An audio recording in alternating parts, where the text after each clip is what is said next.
Hey everybody, welcome back to Weekends with a Silverfang. I am a Silverfang, and we're playing more Phoenix Wright, Ace Attorney. We've been in this series for a long time, and now it seems we've finally reached the end. Thank you everyone who's been along with me for the ride.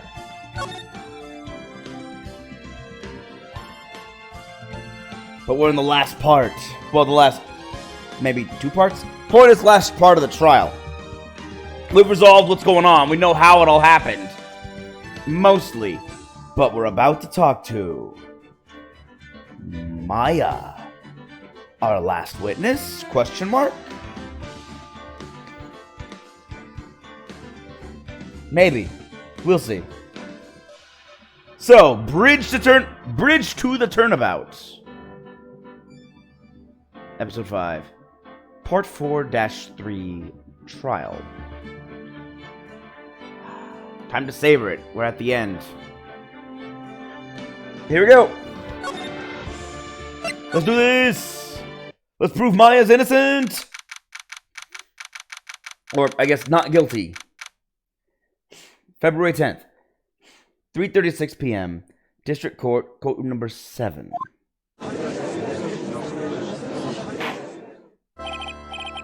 Now then, before we proceed any further, I'm going to announce the results of the tests we had performed earlier. Tests? Yes, tests. On the bloody dagger that was found stuck in the pine tree. Oh, yeah, that. I totally forgot about it. That's the weapon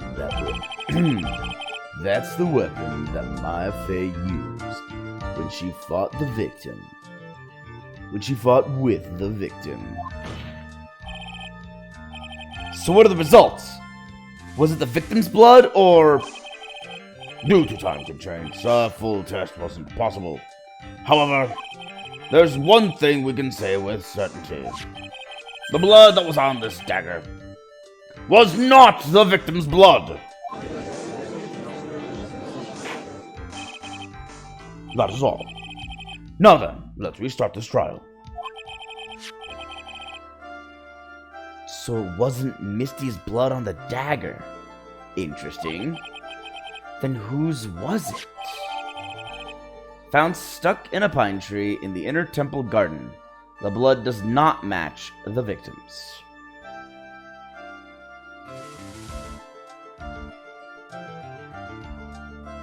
Dagger updated in the court record. I'm sure both the defense and the prosecution know this, but this trial is rapidly coming to a close. Both sides will need to show some firm evidence with their claims. I understand, Your Honor. From what I've heard, the witness is dangerously weak, physically speaking. So, let's finish this quickly. Agreed. Very well. Please bring in the last witness. She looks like a sad kitten. Witness, please tell us your name and profession. Maya Fey. My profession is... I'm the assistant manager at Wright & Company Law Offices. Maya. According to the magazine I have here, you're a spirit medium of the Korean channeling technique. I'm frightened. The Fey clan. I don't want any more to do with it. Oh, Maya. The pain the Fey bloodline causes must be unbearable. Yeah, their family members are trying to kill other family members. Think of your cousins trying to execute you because they wanted some of your status. Very well. Status you were just born with. Now then, Miss Fey. When the event occurred, you were in the garden of the inner temple. And you witnessed the moment of Miss Elise Journim's murder. Is that correct? I didn't see anything. Straighten up this instant, young lady. Huh? Pick your head up and speak clearly. There's always time for crime later. But Your mother was killed right in front of your eyes. There's nothing you can do to change that fact.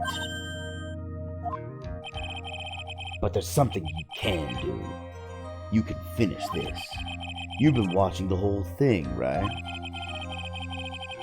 You've seen the witnesses come out, and you've seen us squeeze the truth out of them. Now it's your turn. Let's hear your testimony.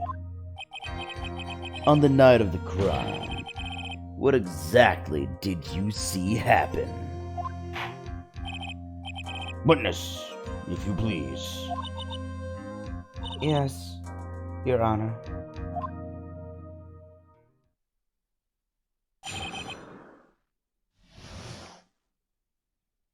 At the inner temple. I was passing through the garden on the way to a spare prep room when it happened. Suddenly, someone struck me over the head. I stumbled and ended up against the stone lantern. I think I screamed, "Help me."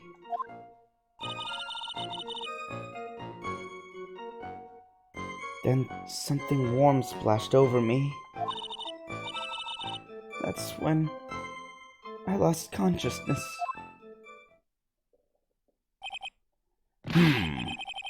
So you were struck on the head. I suppose it must have been this staff. Maya, the person who hit you. It was Dahlia Hawthorne, wasn't it? I'm sorry, Nick. I couldn't see. I don't know who it was. Maya, think hard. Sorry, Nick, but I really couldn't. Huh. Can't say it was an especially good night for young ladies to be walking around alone.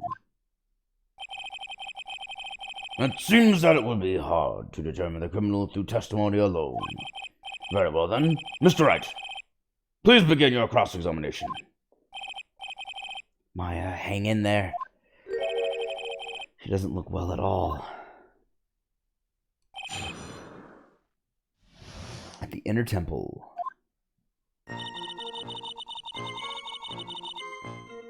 I was passing through the garden on the way to a spare prep room when it happened. Who else was on the inner temple side that night? Well, Sister Bikini, of course. But I remember her saying that Iris would be coming later as well. On the day after the incident, Edgeworth met Bikini at Hazakura Temple. That means she couldn't be the criminal. So then, did Iris actually come later like she said? Well, let me think. She seems confused. Probably because she's so tired. No, I'm sure I didn't see her. She must have come while I was preparing for training. Suddenly, someone struck me over the head. Who did it? Who hit you? Well, I didn't see who it was. I was hit from behind. You didn't see the person? But after that, your attacker was in front of you. How could you not see who it was? Oh, let me think for a sec. I'm sorry, I just can't remember. Maya's really having a hard time. What should I do?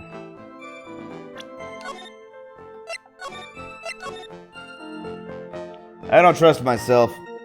Right now, I tell myself, I don't trust the game. I'm gonna want to press on everything, as I always do, and I have a feeling that the game might not like some of the things I press on. Pressure harder? Come on, Maya, this isn't making sense. Why didn't you see this person? Well, let me think. It was, Oh, yeah, that's right. It was dark, that's it. It was dark?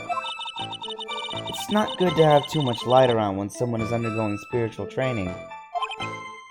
Come to think of it, there was earlier testimony to that effect as well. So it was dark in the garden on the night of the crime. Which is why she didn't see her attacker. I thought maybe she was trying to hide something, but I guess not. Judging by the testimony thus far, the identity of the attacker was most likely the spirit that was channeled by Elise Dunim, Dahlia Hawthorne. Very well, please continue with your testimony. What happened after you were struck on the head? Okay. I guess we've established that. I stumbled and ended up against the stone lantern. What happened afterwards? My attacker was in front of me, blocking my escape. I think... You... think? After getting hit like that, I was in a state of panic. There were only two things rolling around in my mind at the time. Well, now, this is beginning to get interesting. So what were the two things rolling around in your mind?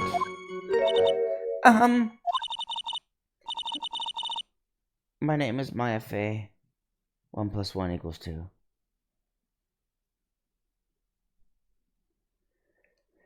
Have you been trained to think that the moment you get a hit on your head?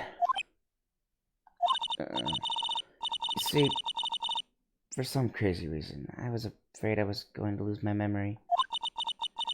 I know it's odd considering my life was in danger, but that's how it was. That's not odd at all. Your actions are understandable given the circumstances. So, what did you do then? I think I screamed, "Help me!" You think you screamed, but you're not sure? Listen, I was a complete wreck. It was dark and I couldn't see my attacker. Was it a man? A woman? An adult? A child? I had no idea. I was scared out of my mind. Believe me, my dear, I'm certain I would have soiled my robes. Gross.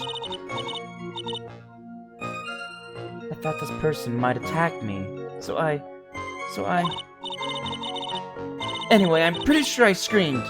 I thought that it was my last hope.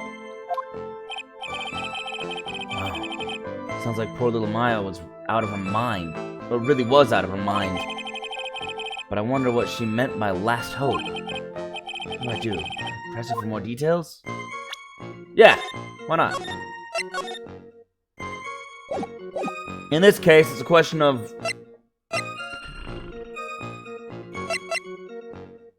what did she scream and my last hope?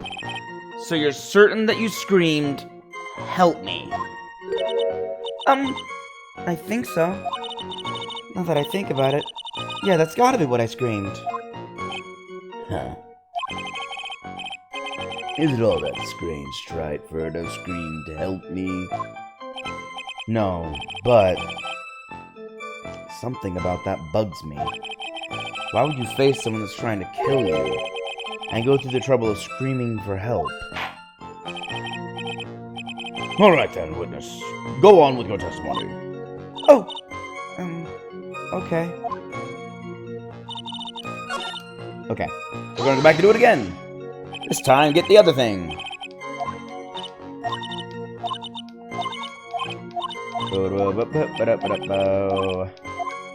My last hope. Wait a minute, Maya. What's this my last hope stuff? What? What do you mean by your last hope? No. That's what you said. You said, my last hope. Huh? What? I said what? Look, you were facing an attacker that you couldn't see and you screamed, right? You screamed, "Help me." Yeah. But you testified that you screamed that because you thought it was your last hope. Oh. You know, it's like, what do you call it when that happens? Maya's not doing so well up there. Oh yeah, oh, that's right. I remember now. I was facing my attacker, but that's not who I was screaming at. What did you just say? Yeah, that's right. It was the person behind my attacker that I was yelling at. That's who I was screaming to for help. Ah! What is it now? I messed up. I didn't mean to let that slip out. Huh? Ah! Witness, are you absolutely sure of what you're saying? Behind the attacker, there was another person? I mean, we already figured that out from context. I am. Well, I meant to keep that part a secret. What have I done? It takes a ton of pressure to make a diamond. That's what I always say.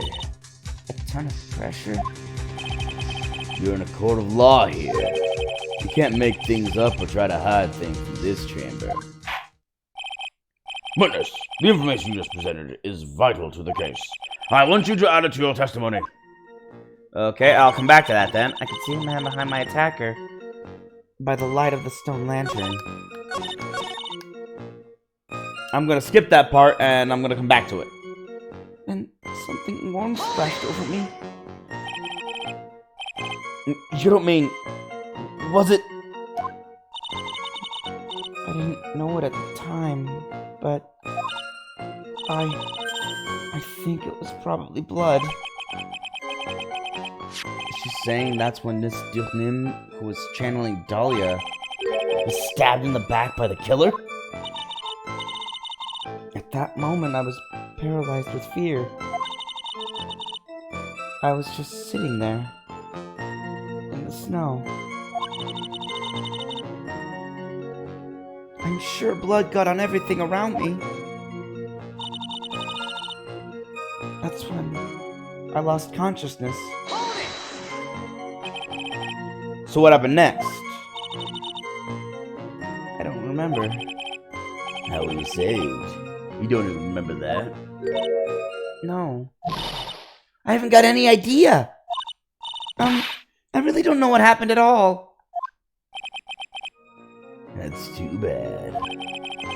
I've worked side by side with Maya for 2 years now. 2 years. I can tell when she's trying to hide something by how she acts. And right now... I'm absolutely certain she's hiding something. Yup! She even just said that. Wait a minute! The light of the stone lantern? We were told that the lantern was off. That it couldn't be lit because of the state of the wick. That doesn't make any sense. A man? Who is this man? Well, you see, I couldn't see. You couldn't see? She's used this excuse twice now. Well, you know, lantern light isn't very bright. Lantern light, did you say? There's a great big stone lantern in the garden. They always light up when an acolyte's there for training. Something's not right here. Hey, you know what they say? Under the lantern, darkness reigns. So I could see the person that was farther away, but not my attacker who was closer. Plus, there weren't any other light sources in the garden at the time. Yeah, I know! Sus, isn't it? It's very sus. Very, very sus. I'm gonna have to do this one. So there was a man standing behind your attacker? Yeah. That man. He's the killer. He stabbed her from behind. He's the one who killed Elise Donim. What man, though? The only men on the mountain that we know of were ourself and Larry. Larry's not a killer, and we didn't do it. We fell into the river.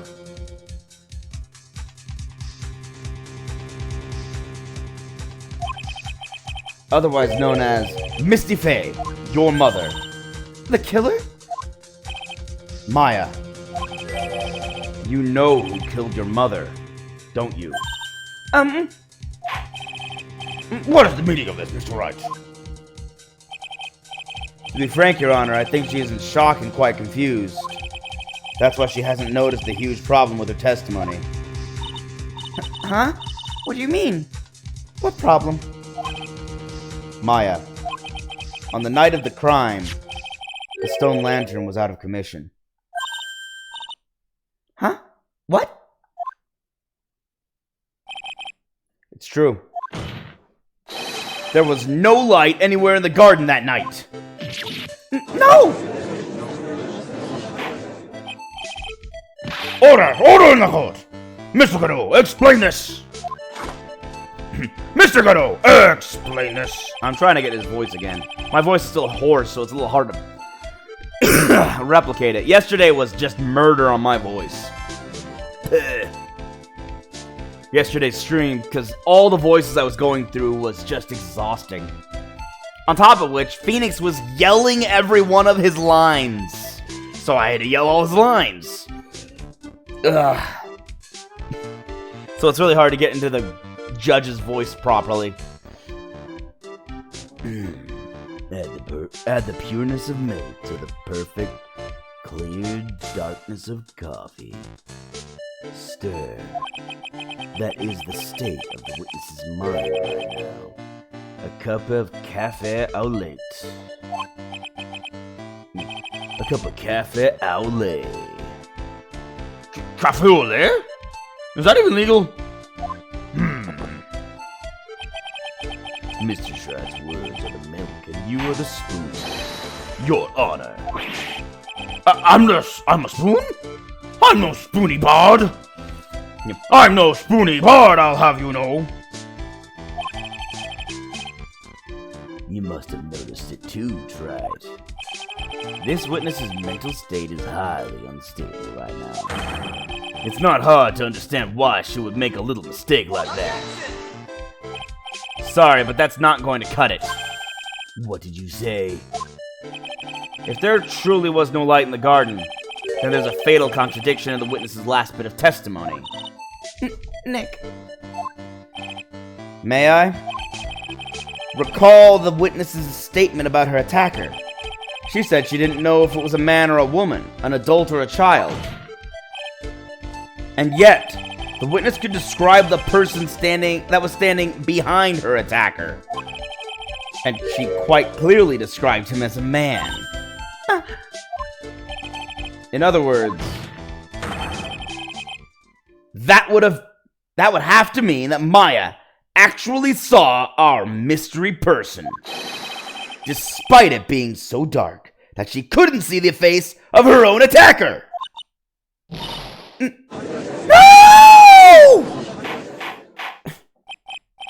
Order! Order! Order!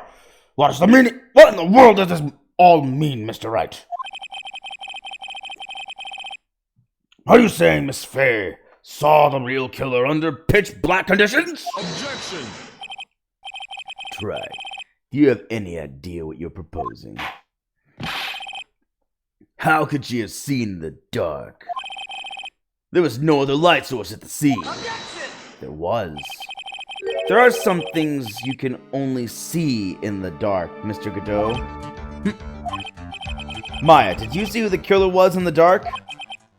And now... Maya, you did see who it was in the dark. And now, you're trying to cover for him. Cover? For the man that killed her mother? There's only one conclusion I can draw from this. You know who this man is.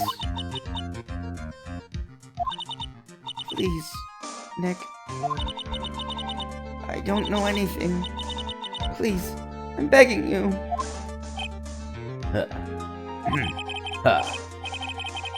You're talking good game, Wright. Let's see if you can walk the walk. It was pitch black, so what could the witness see? I'm calling your bluff. No, Nick, don't. Please, stop. Maya's dead set on protecting this guy. The man who murdered Maya's long-lost mother. But I can't let him get away with it. I'm a lawyer, an officer of the court. I'm here to find the truth. All right, Mr. Wright. Time to show us what you've got. Who was this person that you say Miss Faye saw in the darkness?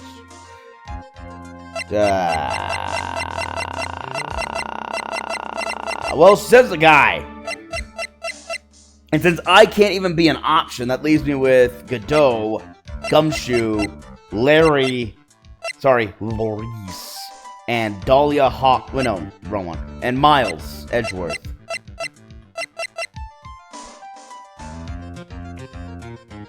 We ran into Larry at the bridge.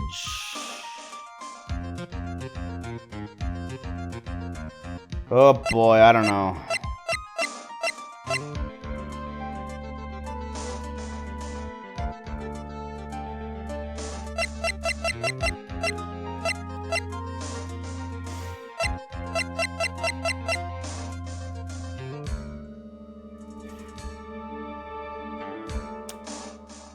I'm gonna bank out on him because he has that visor which has red lights on it. Take that! Because it was pitch black. I was actually right. Holy cow. Because it was pitch black, Miss Faye was able to recognize the killer easily.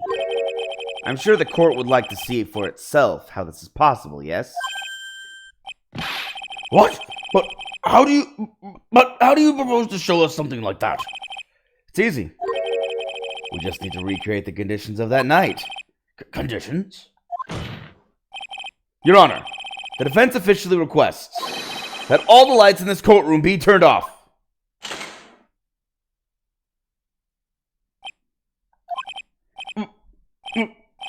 This is... But it can't be! Huh. Okay, I was right. That was a nice bit of deduction. Tries. Wow.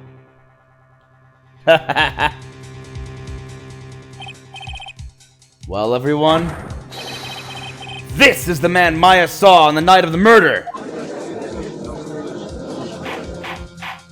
I can't believe I got that one right. Order! Order! Order! Prosecutor Godot! What is the meaning of this?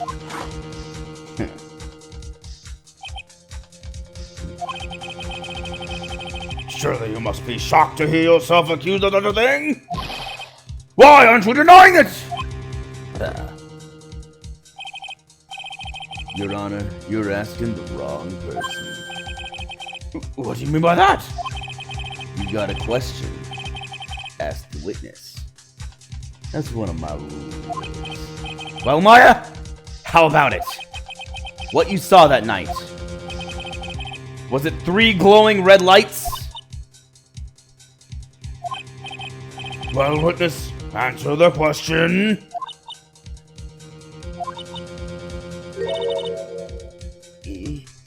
You're wrong.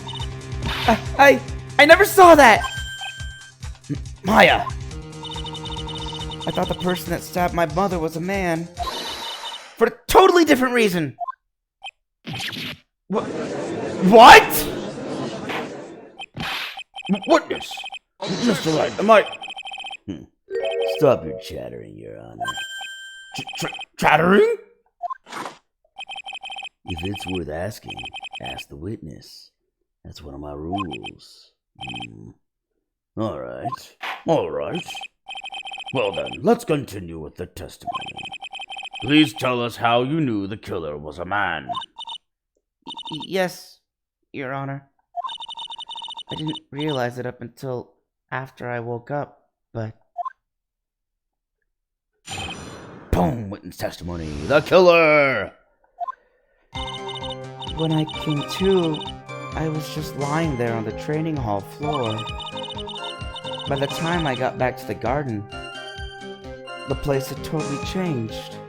On top of which, why was Godot on the mountain? I didn't even know he was there. I just guessed because of the lights. The torches were lit, and the body was gone. And all of the snow around the stone lantern had been carefully cleaned up, too.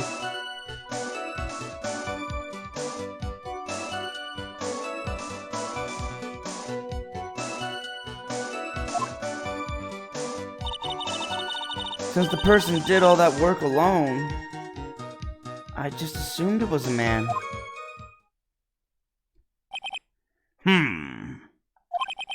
So it was after the crime took place that the witness came to think the killer was a man. Yes, that's right. I'm sorry, Your Honor. No need to apologize. It's as Mr. Godot said, you're utterly exhausted. It's only natural that you would be a little confused. Also, if you consider the situation you described, it doesn't seem too much of a stretch to assume the culprit was a man. Mr. Wright, proceed with your cross-examination.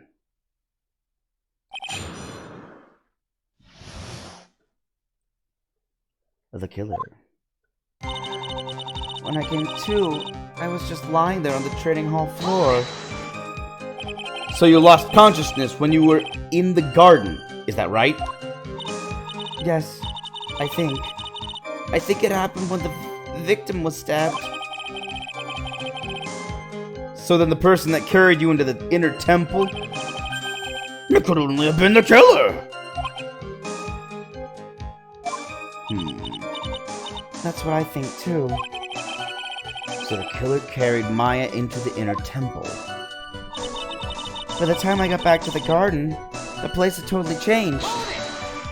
How? Naturally, the killer must have done it, right? Yes, I think so. But why would the killer tamper with the crime scene like that? There must have been something the killer was desperately There must have been something that the killer desperately wanted to hide. I don't know. It looks like she doesn't have enough confidence. I think I need to gather some more information before I ask her again. Okay, so I'll need to go back to this place with the by the time. Torches were lit, and the body was gone.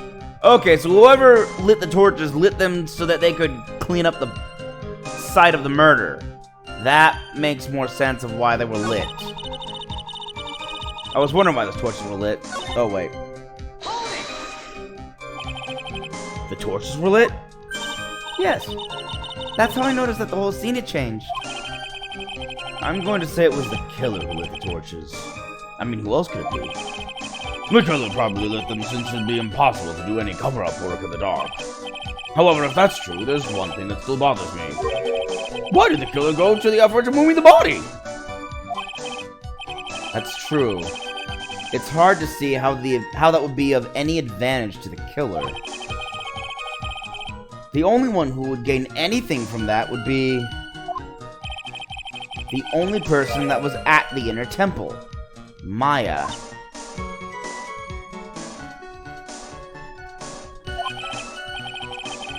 Very well. Let me hear some more of the condition of the crime scene. All of the snow around the stone lantern had been carefully cleaned up, too. So you're saying the killer cleaned up all the snow? It did look really odd. Yep. The snow was removed in an unnatural-looking rectangular shape around the lantern. There were a lot of shovels around the inner temple, but they're all really heavy. Way too heavy for me to use. An odd fellow indeed, this killer. Why on earth would anyone just want to take snow away. Well, there's one thing I can think of. Didn't you say that a lot of the victim's blood sprayed onto the snow? Yeah. The area I collapsed in ended up being splattered. In other words, the killer's purpose was to hide the bloody snow. I think that's the most reasonable explanation. Perhaps. However, there's something that's bothering me. If the killer just wanted to hide the snow with blood on it, there was no need to remove that amount. That's true. He could have scooped up just the snow that was stained with blood. Yup, And thrown it into the river.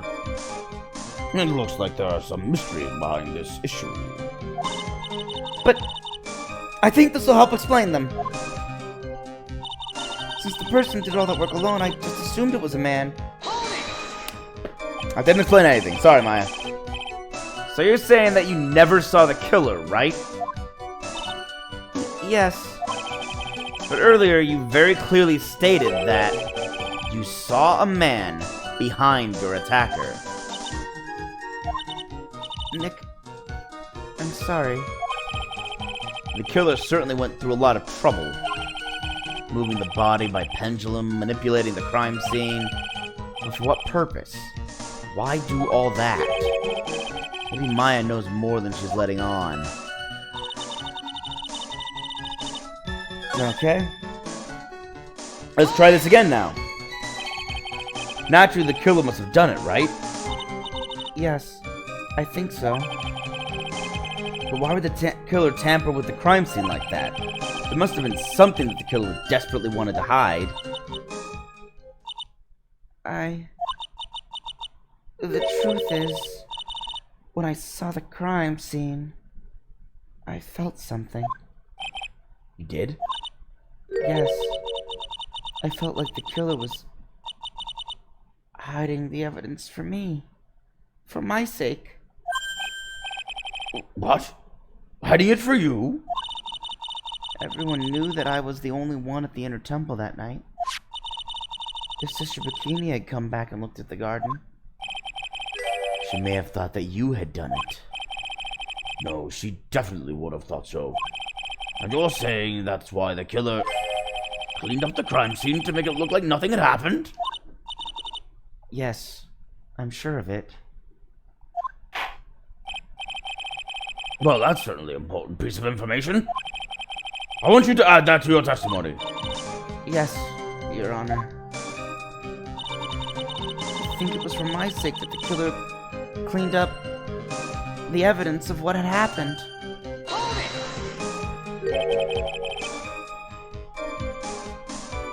They did it for your sake? Well, if the body and the blood hadn't been removed, I would have immediately been the prime suspect, right? Yes, I suppose that's true. Yeah, and if that happened, the body would have caused some other problems, too. If her real identity had come out right then, it would have been terrible.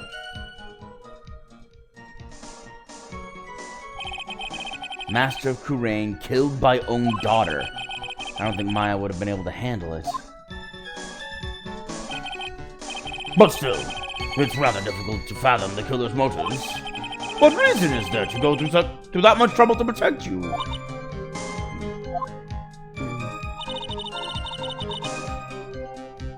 Okay, now I need evidence.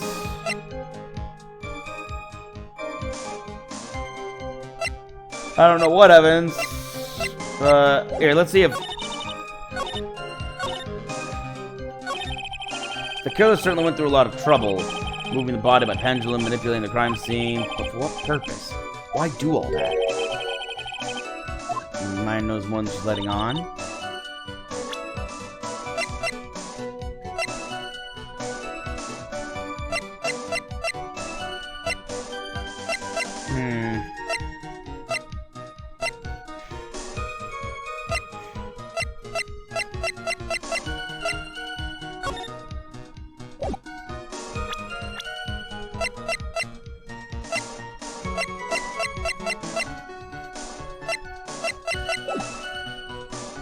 I don't know. I'm just gonna see if anything changes.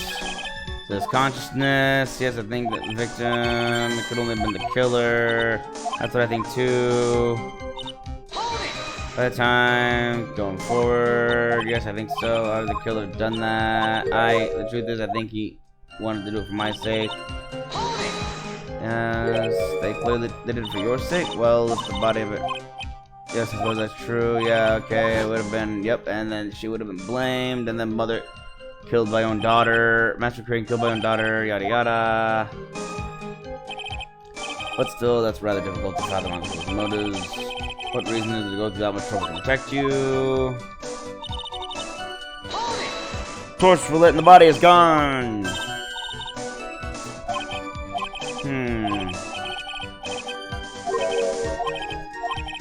Why that much snow?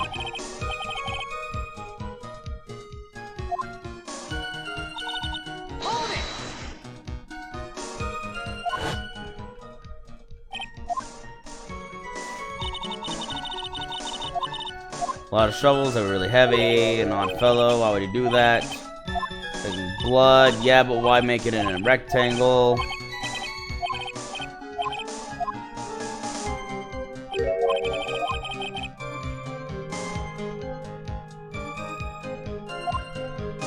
That was a lot of red, so just the snow that was stained with blood.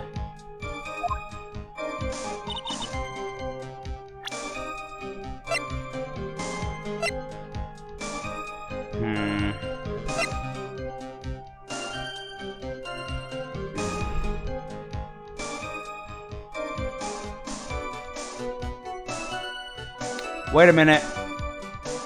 The blood doesn't match the victims, so who stabbed? Who was stabbed? That means there's a second stabbing victim. Almost forgot about that little piece of evidence.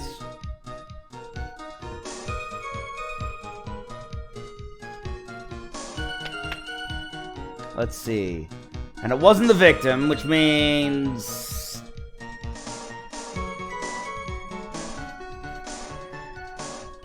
it was either the killer.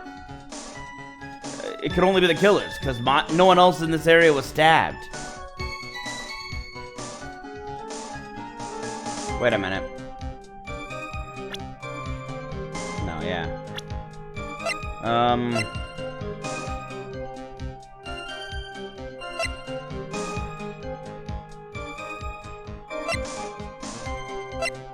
So this might be Maya's blood.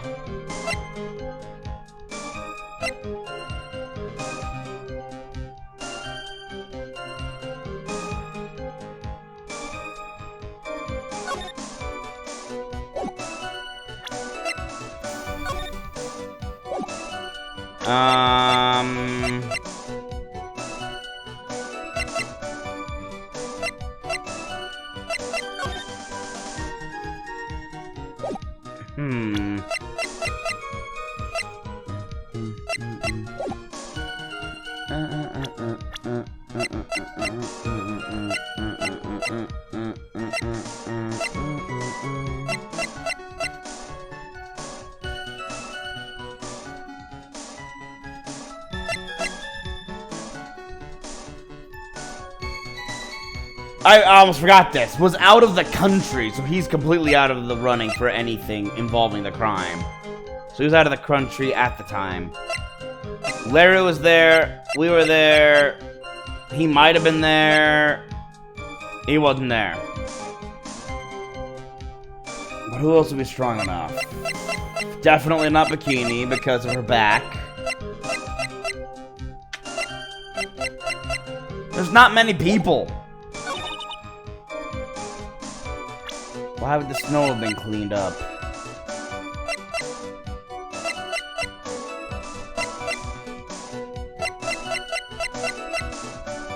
Wait a minute.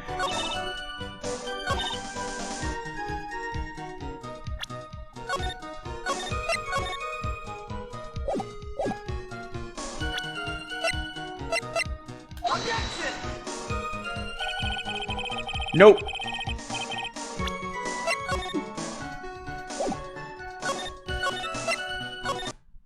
So it's not the dagger used there.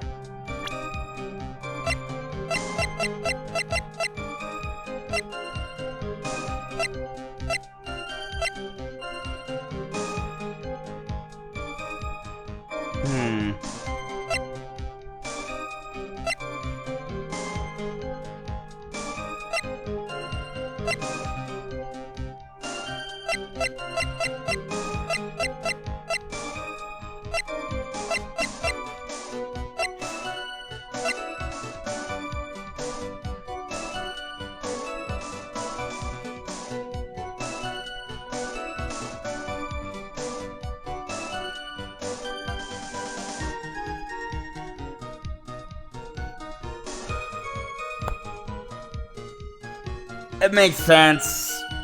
It was definitely Godot.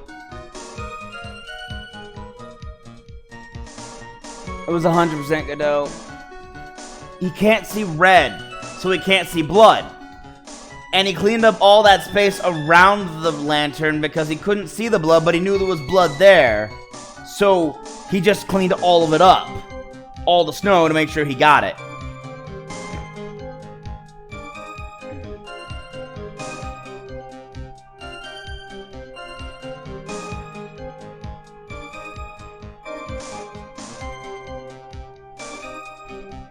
All the snow around, but he didn't know that there was any blood on the lantern. He didn't see her scrawl anything on there in her own blood, or in Dilthim's, in Misty Faye's blood. Beyond that?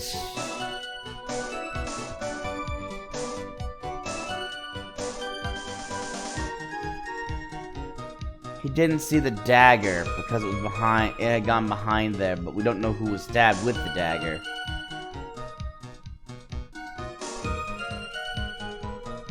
It's not a particularly deep stab either. There's only blood on the tip.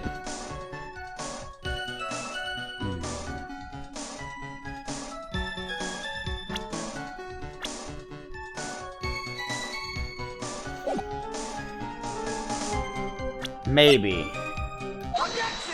Maybe this is it. It is absolutely it, apparently. The body of Elise Tirnim was carried all the way to Hazakura Temple's courtyard. Then at the garden, the real scene of the crime, the snow that we suspect was covered in blood was scooped up and removed. It's reasonable to believe all this was done in an attempt to hide the true crime scene. However, there's still one matter that seems somewhat odd. Oh, what would that be? You must have figured it out by now, Godot, Mr. Godot. It's the message written in blood on the lantern.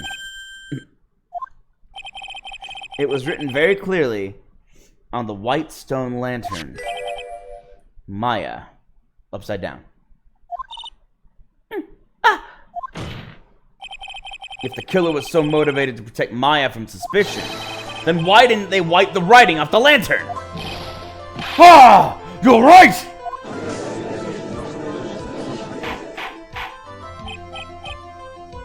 Order! But, Mr. Wright, isn't it a fact that the killer was trying to cover up the crime scene? Indeed, but it doesn't make much sense to move the body and remove the bloody snow. Then not wipe off the most incriminating thing of all, the bloody writing. But if that's the case, do you have an explanation for the killer's mysterious behavior? Why would this killer move the body and remove all that snow, but then leave the bloody writing on the lantern? I don't know what the killer's plan was, but it's a fact that the killer left the writing on the lantern. There must be a reason for it. Well then, Mr. Wright, let's hear your opinion. Why did the killer leave the message written in blood on the lantern? Well,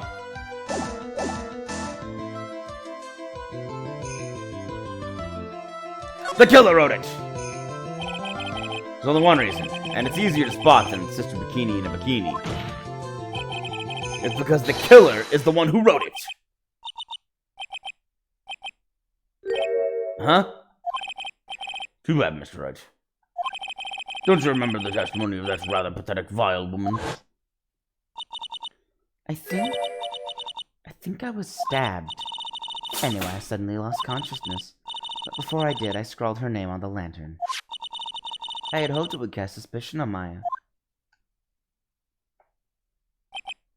Oh, right. Oh, yeah! She did say that, didn't she? Huh. You and Dahlia. I'm not sure which one of you is more pathetic. Ah! Well, I did that on purpose, because I was just like... I want to see all the wrong answers. I just wanted to see all the wrong ones. Depend upon Maya!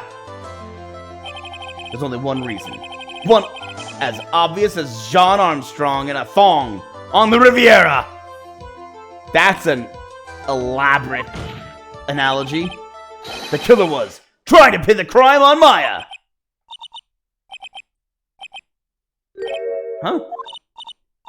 Nick, I shouldn't have to be the one to tell you this, but if the killer meant to put the blame on me, then why didn't the killer leave the crime scene as it was? Oh. Once again, you've been pointing that finger where it doesn't belong. Ah!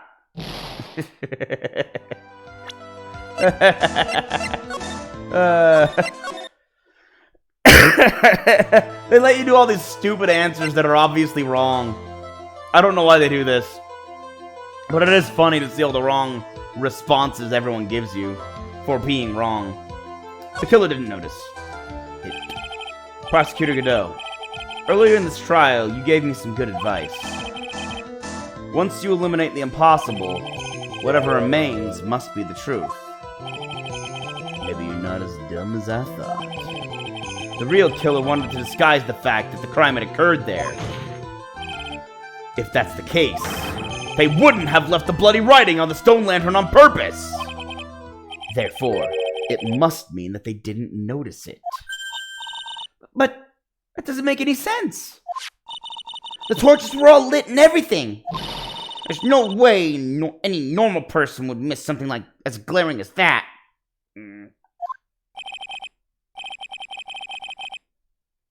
You're right.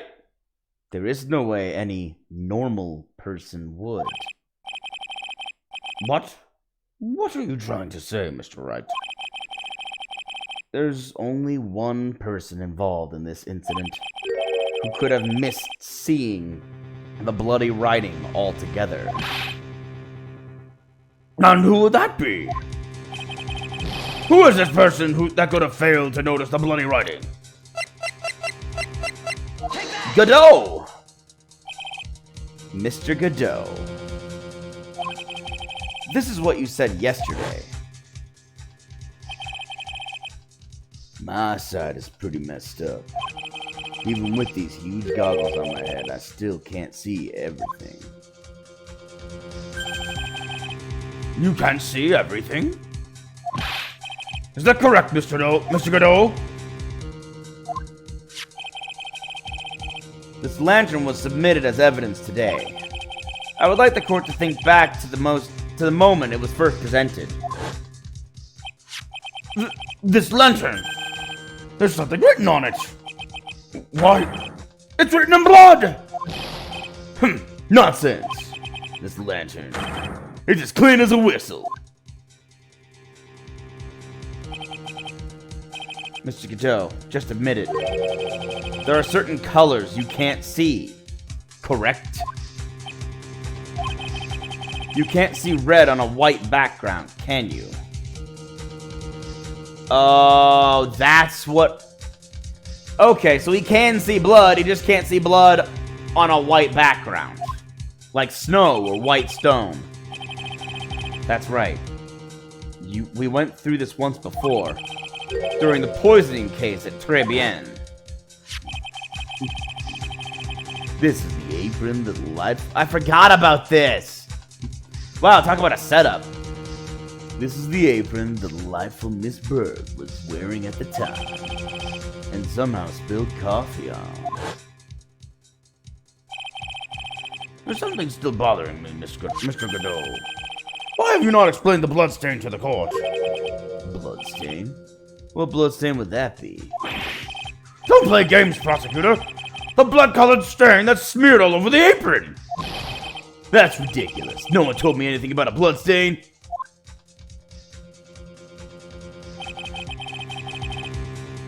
You could see the coffee on the white apron, but you couldn't see the ketchup because it was red.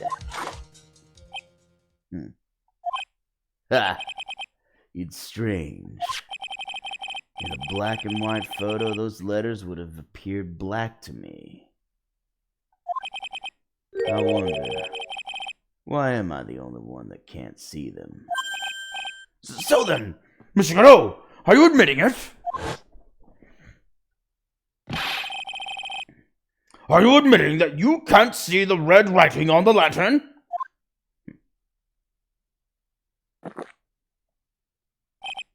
Hey, Gramps. Didn't you know? That's the reason why I don't drink red tea.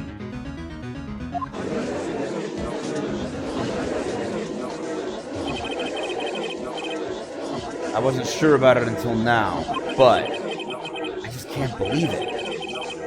Prosecutor Godot is the murderer. Well, killer, yes. Murderer, tricky subject. But there's no going back now. I finally figured out the truth. Mr. Godot, The defense at this time formally accuses you. you are the murderer of Miss Elise Dionim, also known as Misty Faye. It's hard to believe this may be true, but... However, once again, Mr. Wright has brought up a disquieting fact again about you. Ha.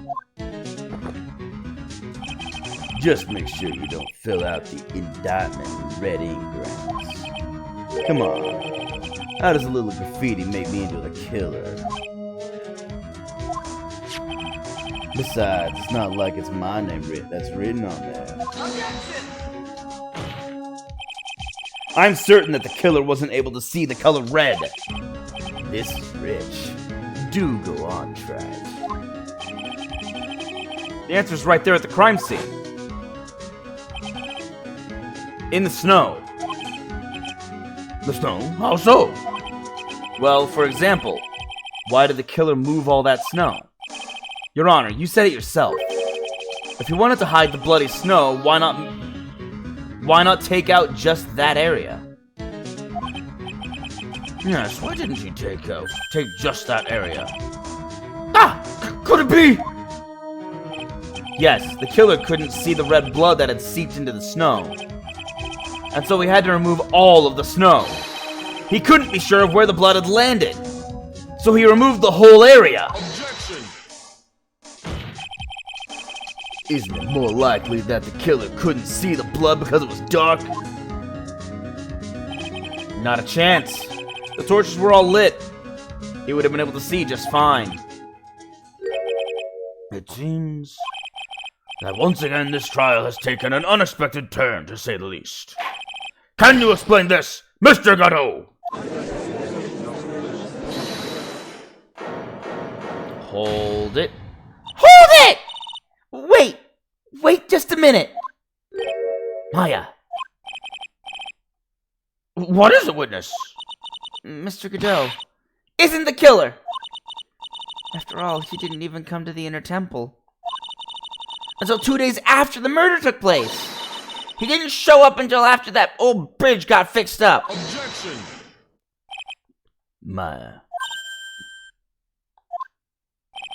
You can't testify to something like that. Why? What do you mean? I may not look it, but I'm... After the murder happened, you didn't even exist. She didn't? I'm afraid I don't follow. Are you senile, old man? We established this just a little while ago.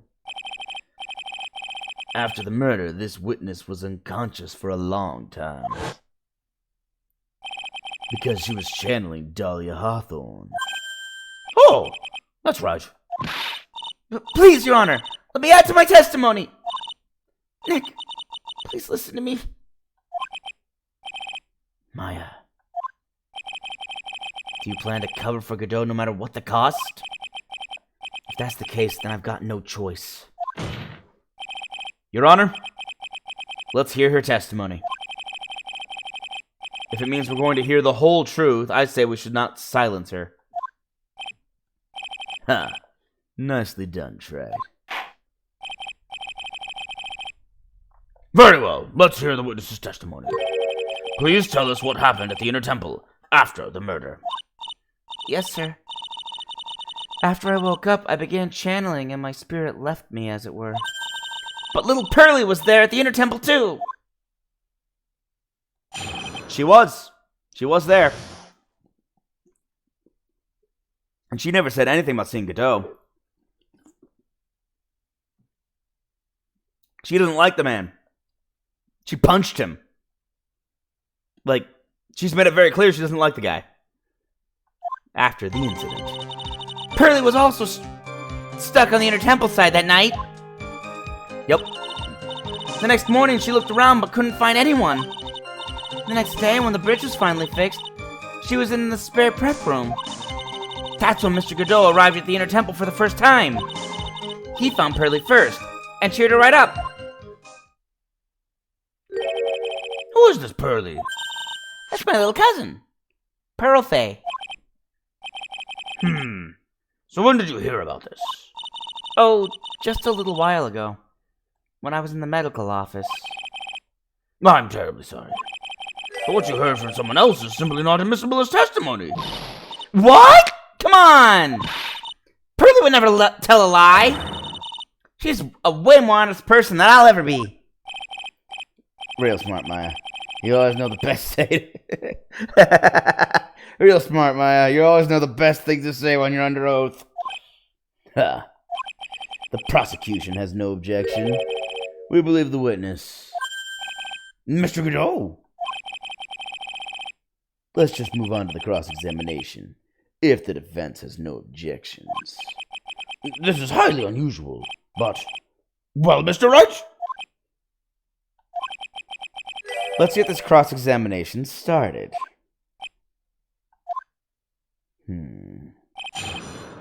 Cross-examination after the incident. Pearly was also stuck on the Inner Temple side that night. That is true. So where do you think... Hold on, wait. Guys, how did you mess up this badly? Oh my gosh. It's like no one read this. So where do you think Pearl... So where... At least put a comma next to the did. So where do you think... Here's how you'd fix it if you didn't want to change any of the wording. So where did, do you think, Pearl slept that night? In the spare prep room next to the training hall, I guess. There's a rule that you can't enter the training hall during an acolyte's training. But even so, why did she go to the Inner Temple in the first place? It seems that Pearls became very worried about Maya. She knew that the spiritual training I was about to undergo was very intense. Pearls was supposed to channel Dahlia Hawthorne, but she couldn't do it. That's why she headed to the Inner Temple. However, Dahlia Hawthorne was already there, possessing the body of Elise Dichnim.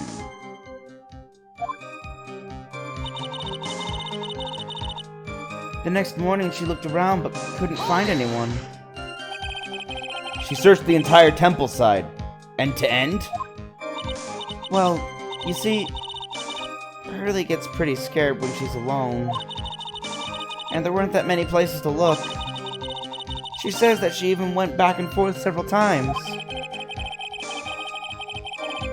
The Inner Temple side has two structures, the training hall and the spare prep room. And there's also a storage shack, I think. That's about it. There was a storage shack too?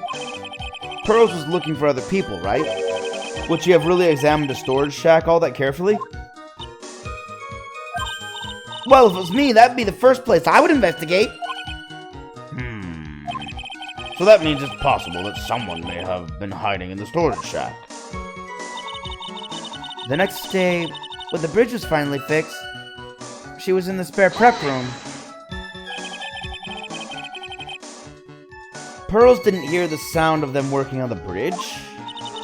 What do you mean? I was just wondering why she would stay in the prep room. If it was me, I'd at least go out and wait at the foot of the bridge. Oh. Well, Pearly said she was sleeping at that time. She said she was so scared during the night that she couldn't sleep well and woke up a bunch of times. Poor little girl. All alone like that. Brings a tear to this old man's eye. Well, we know that she had at least one friend in the Sacred Cavern. Dahlia Hawthorne, who was busy battling with a trick lock. She couldn't let anyone see her, so she wouldn't have shown herself to Pearls. What happened after the bridge was finally fixed? That's when Mr. Godot arrived at the Inner Temple for the first time.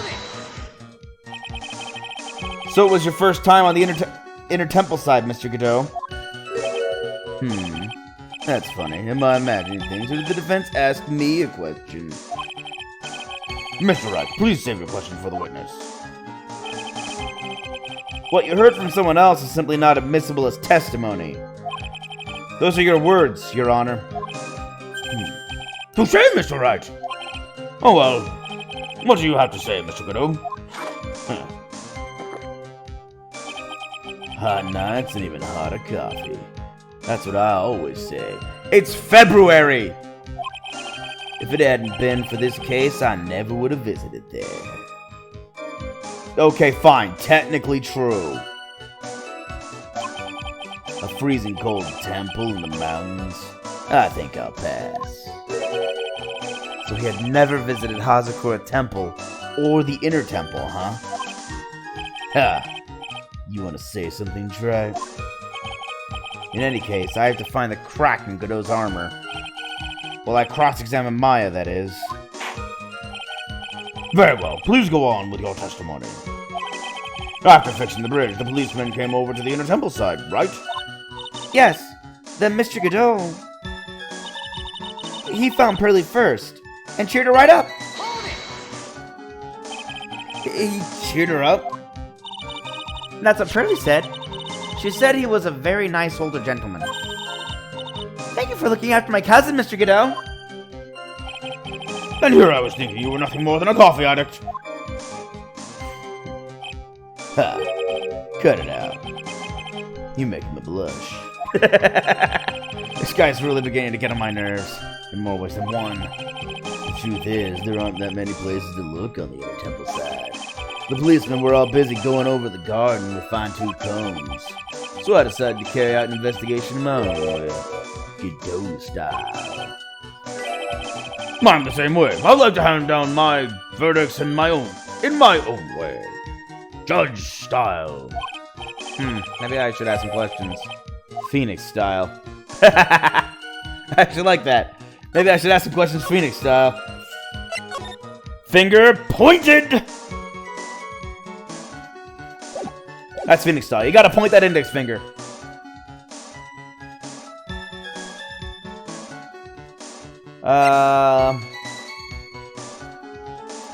Okay. Cheering Pearls up. So you cheered Pearls up? When I found that little girl, the first thing she asked about was her cousin, Maya Fey. Really? The bridge had burned down and she was huddled up in that tiny shack with no heat. Even though she must have had a truly terrifying night out there. She asked about you before she said a thing about herself. Pearly.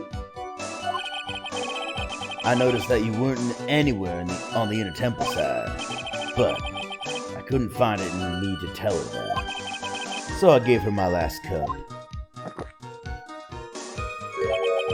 With milk and sugar, to hide the bitterness of the harsh truth. What a sweet story. It's another tear to this old man's eye. This old judge's eye. He had a thermos of coffee? Why doesn't that surprise me? There's only one thing of any importance here. Where was Godot when the murder was taking place? He must have already been at the Inner Temple when it happened. Otherwise, he couldn't have killed Elise Durnin.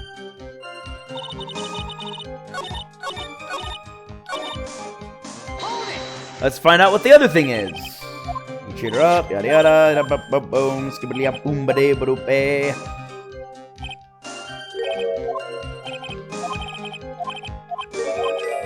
Boom, boom, boom, ba doom, ba doom, boom. Phoenix style! Phoenix style questions! Godot's investigation. You said that you conducted an investigation of your own. Did you find anything? It looks like my investigation went about as well as yours, Wright. After all, I did miss the bloody writing on the lantern. Well, I didn't miss it, so speak for yourself, Goggles. The only thing I discovered was the beauty in the training hall. Beauty? Misty Faye, naturally.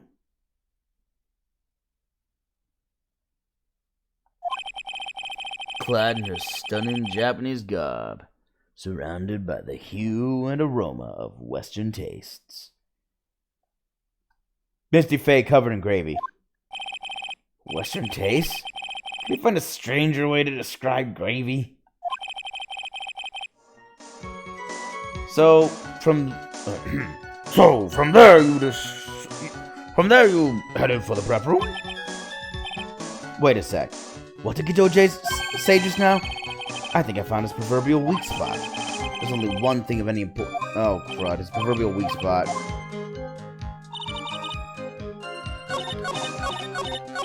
Oh, crud. 1, 2, 3, 4.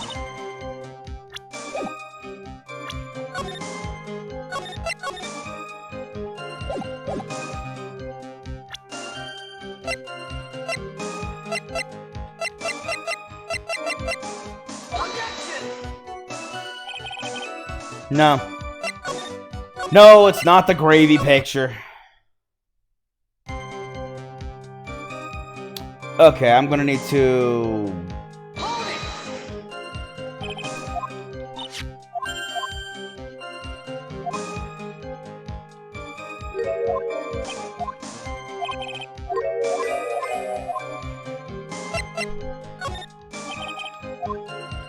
It looks like my legs are trying. Mr. Buddy riding on the lantern. We'll speak with goggles.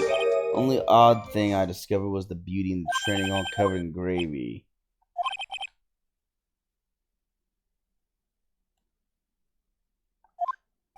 Wait.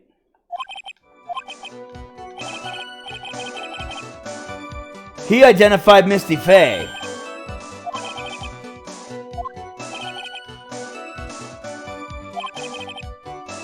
And he'd already seen the painting.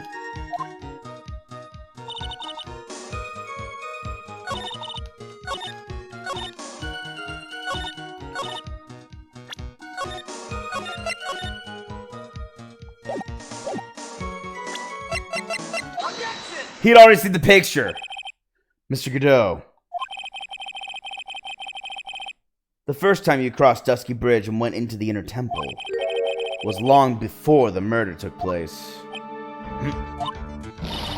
Why do you say that? Why do you say that? Because he just made a fatal slip-up. The hanging scroll in the training hall. Hanging scroll? But Mr. Godot was right! That scroll shows a picture of my mother. Maya, I know you know who it is. But here's something you didn't know. By the time the bridge had been repaired 2 days after the murder, the hanging scroll in the training hall looked like this. What's that wonderfully delicious smell? It should not be smelling wonderful at this point. It's been days. It's days-old cold gravy. The morning after the crime, someone covered it with gravy. Gravy? But why gravy, Nick?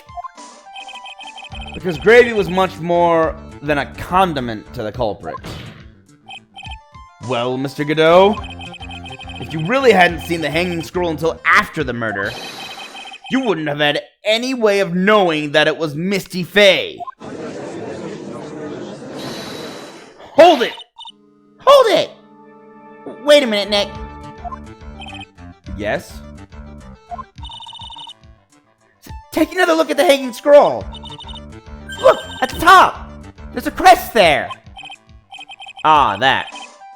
It's the mark of the master, correct? Exactly. So if you know the meaning of the mark... Then you could guess that it was a picture of Misty Faye on there. True, but Mr. Godot described what was underneath like this. Clad in her stunning Japanese garb, surrounded by the hue of and aroma of Western tastes. Oh. Yes, it's possible that he knew what the crest meant. However, he couldn't have known that she was wearing Japanese clothing. Mr. Godot, on the day of the murder, you were hiding at the inner temple long before the crime took place. Can I ask you just one little thing, Wright? What is it? This whole theory of yours, it all rests on a certain assumption. That I knew beforehand that a crime was going to be committed. That's right! Otherwise, there's no reason for him to sneak onto the crime scene. Of course Mr. Godot knew about the plan. Huh? What did you say? Is it really possible that another person knew of the plan?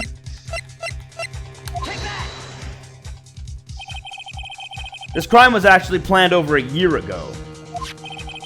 Morgan Fay authored the plan for her daughter's future, and these instructions were hidden somewhere in Fay Manor for a year. However, by the time Little Pearls found these instructions, they had already been unsealed. Unsealed? Yes, the killer had read these instructions long before Pearls ever found them. That's how he knew the crime was to take place at the Inner Temple. And you still insist this crafty killer is me. You bet I do.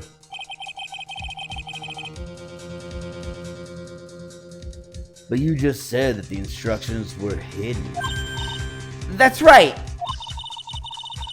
Mr. Godot couldn't have known where the instructions were hidden. If he really wanted to know, he had one great chance to find out. Yes, and what was that? When was that? During a visit. A visit? Morgan Fay told her daughter Pearl about where the instructions were hidden. During one of her visits to the detention center. That would be the only time for someone to have learned where they were hidden. Eavesdropping on a visit at a detention center! Yes, it could be arranged if you were someone with easy access in and out of there. Like, for example, a prosecutor such as Mr. Godot.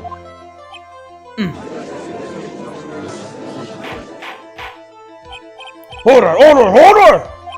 Mr. Godot, you're on the fire again! This murder could not have been carried out without prior knowledge. And you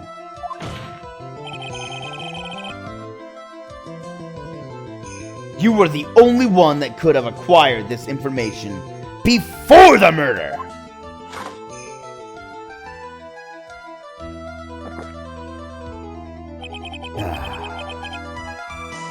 Humans are afraid of the dark, and yet, at the same time, we're fascinated and bewitched by it.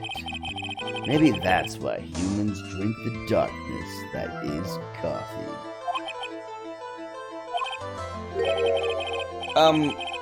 Sorry for always asking, but what does that mean? It means there's a reason for everything.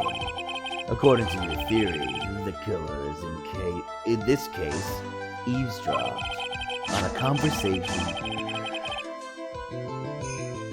during a jail visit where he learned of a hidden plan for a crime. After discovering the plans, he hid in the inner temple and waited for the crime to occur. Then he ultimately took a person's life. And he did all of that just to protect this witness?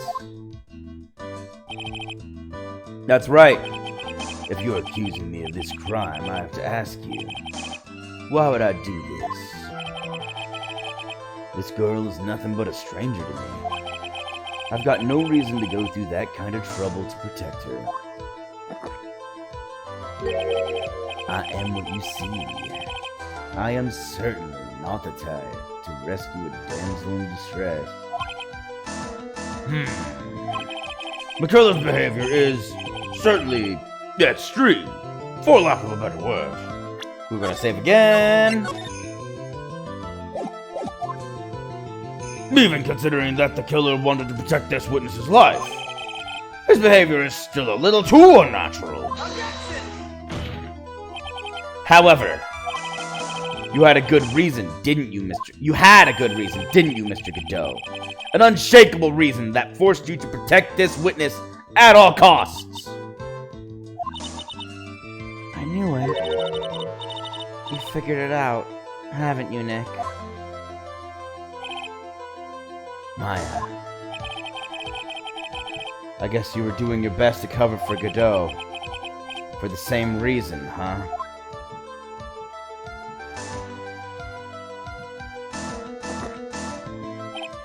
Okay, Wright. I'm all ears. Let's hear it. It's very simple. Maya Fey is a lot more than just a stranger to you. What's this? There's one person who lies at the very center of this whole story. One person that ties you and Maya Fey together inextricably. Mia Fey. There's a very good reason why Maya Fey's life is so precious to you. After all, she is Mia Fey's only sister. Mia Fey. You once worked alongside her. That was when you were a defense attorney. Wait a second here. Mr. Godot is a defense attorney? With your Honor's piercing intellect, you must have figured it out by now. Wow, burn. The real name of this man who calls himself Godot. His real name is Diego Armando. Isn't that right?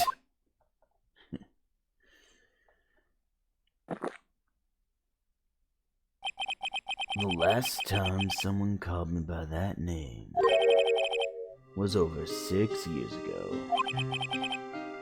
Diego Armando. That name rings a bell. It should, Your Honor. All of this is related to a single case. A case in which a convict named Terry Fallis killed himself. Mia Fey's first time in court, the tragic outcome, left a deep wound in her heart. She knew that behind it all was a heartless, scheming demoness in disguise. But in the end, Mia couldn't tear off that disguise. However, there was one man who reached out to help her. Diego Armando, a senior defense attorney at the office where Mia worked. It's my fault! It's all my fault that Mr. Fallis killed himself! Mia, you can't cry yet. Jeez. The only time a lawyer can cry is when it's all over.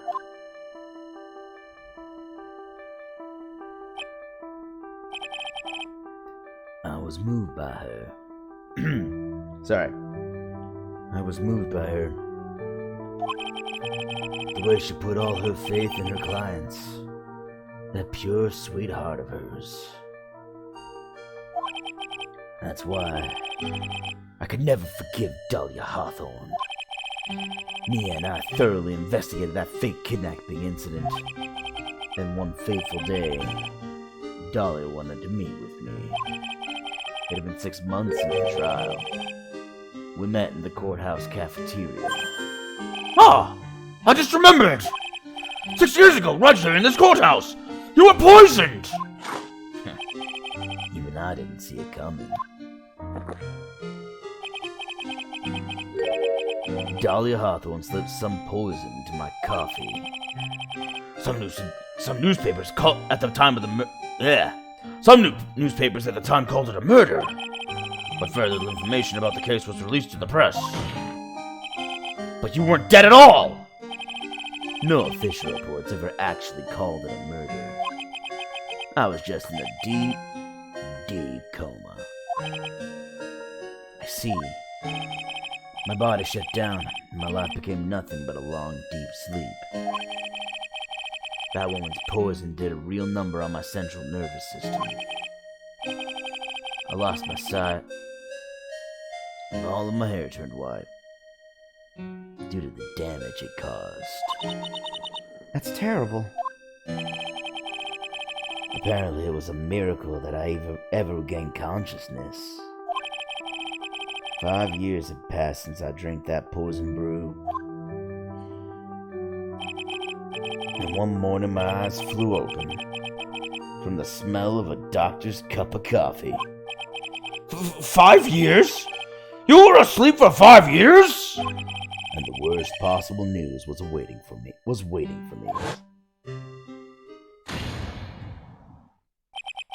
Mia Fey was dead. From the very moment I opened my eyes, I had already lost everything I thought I had. The woman I loved had been murdered, and the woman I loathed had been sentenced to death. The woman you loathed? The woman who had spiked my scalding hot coffee. Dahlia Hawthorne.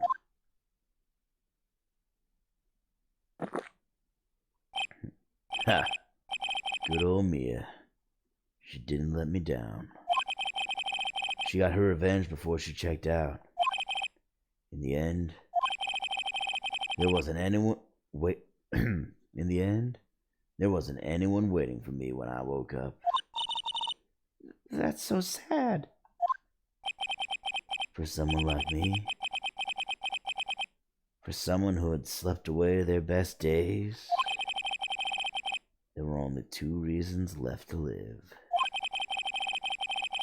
And it was for those 2 reasons that I decided to become a prosecutor.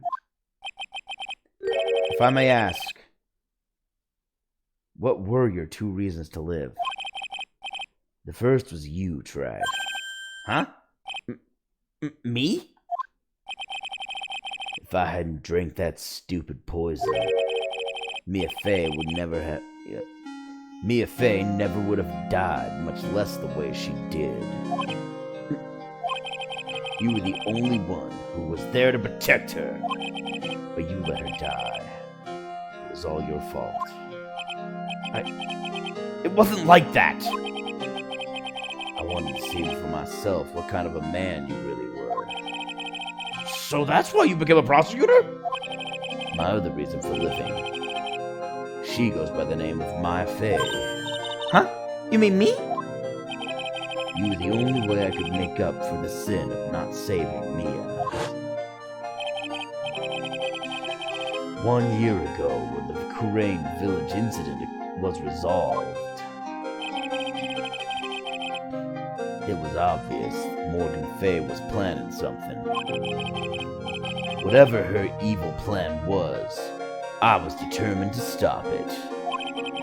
My role as a prosecutor put me in the perfect position to do something about her. That's how you overheard Pearl's visit with Morgan at the detention center. I knew that the time was drawing near. Since I knew the plan, I thought I could foil it. My goal was to outwit the plan.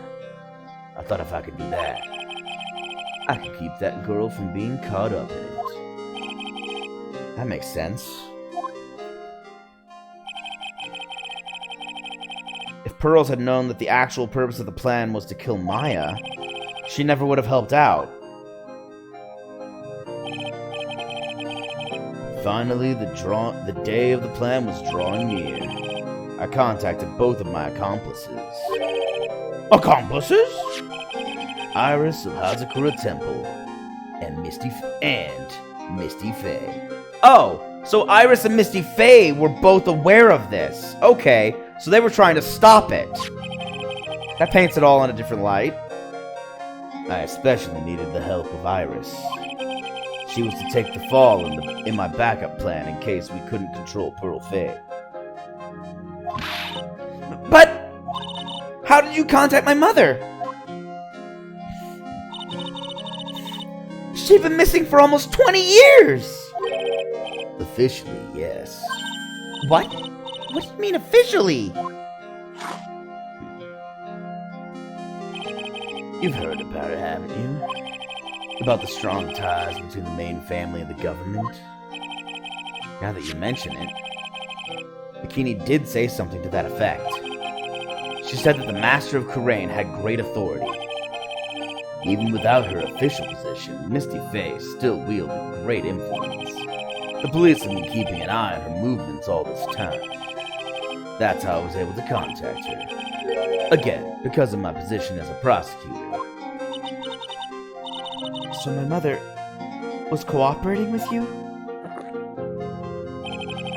Don't ever forget, no matter how far away from you she was, she never stopped thinking about you. She was always... That's why I knew she would do anything to protect you. If you want to know how strong her resolve to protect you was, look at her staff. Her staff? The one with the sword in it? The day the plan was to be carried out arrived soon enough. We met for the first time at Hazakura Temple. That's when your mother showed me her special staff. I realized then just how far she was willing to go. She was ready to use that sword to protect you from Morgan Fay if necessary. Yes, even if it meant paying the ultimate price. Mother...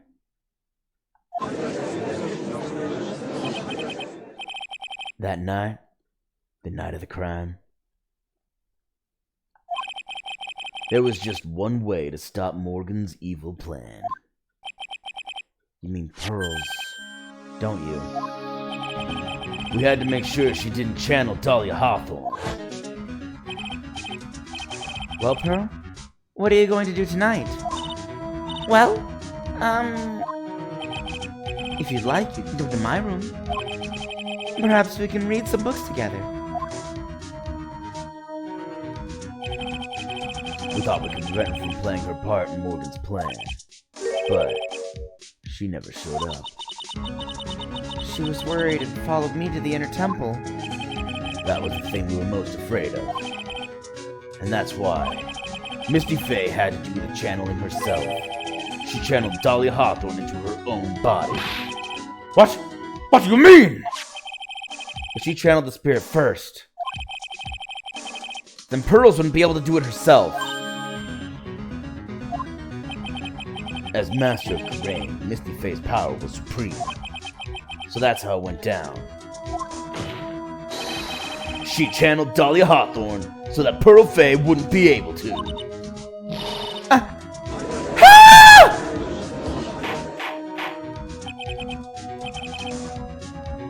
What? Is this true? My role in the plan was to make sure no one was going to hurt Maya Fey. That's why I hid myself at the inner temple, just in case you needed to be saved from Dahlia Hawthorne. Cadeau.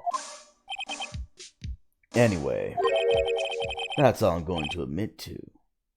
Right. Huh? There's no doubt about it. You're a great defense attorney. But you're gonna have to do the rest yourself. The background leading up to this incident has been laid bare. There's just one question remaining, Mr. Wright. Who killed the victim? There are only two possible suspects right now. Maya Fey, and I'm sad to say, you, Mr. Godot.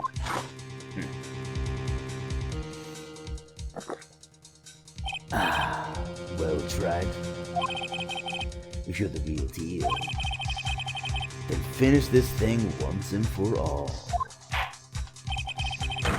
Show us beyond a shadow of a doubt that you can finish this on your own. No, Nick! Please don't. Maya. I heard the whole thing from my sister in the medical office. That's why I have to protect Mr. Godot. I can't do it. I can't testify against him. After all, he's the man who put his life on the line to protect Mia. And me too! Maya, I know that. Nick, But even so, It doesn't absolve him of his crime! please, Maya, testify. Miss Fay, your testimony, please. This is the final testimony. Don't bother trying to hide anything, because I'll know. I want to hear the truth from your own lips. I understand. I'm sure you're right. I'm ready now, Nick. All right, young lady. Tell us about the moments before you lost consciousness. What exactly happened at the time of the murder?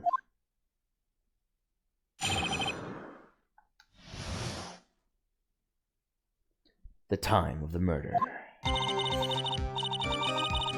Just before it happened, I think I saw some red lights. 3 of them. I thought I'd ask for help, but just then I was splattered with blood. She wasn't dead, though, and she struck back at the enemy behind her. Suddenly, the red lights went out, and the whole area was dark. Just at that moment, there was a horrible scream!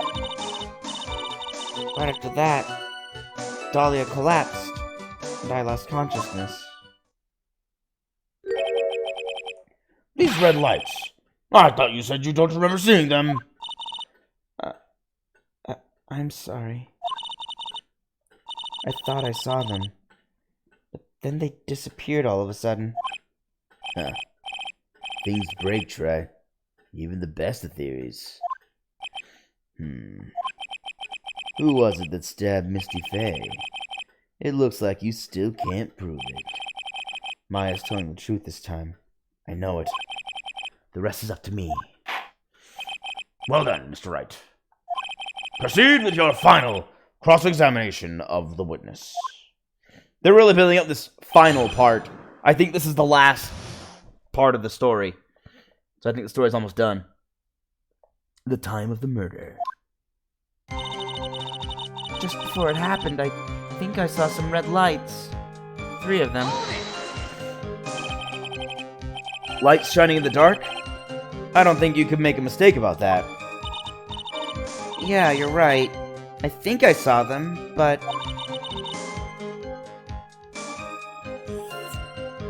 Just finished off a drink. I can't say for certain. I can't tell you for sure they were from Mr. Godot's mask either. I don't get the feeling she's covering for him anymore, but press harder. But just after that, you turned towards the lights and called for help. Isn't that because you thought the lights were coming from Mr. Godot's mask? Yeah, I guess so. Maybe that's what I was thinking at the time. But I can't remember. After all, there was a person I couldn't identify in front of me! Maya's life was in terrible danger at the time. There's no way she can remember the details of the scene perfectly. Alright then, let's go on with the testimony. What did you do when you saw the red lights? I thought I'd ask for help, but just then I was splattered with blood.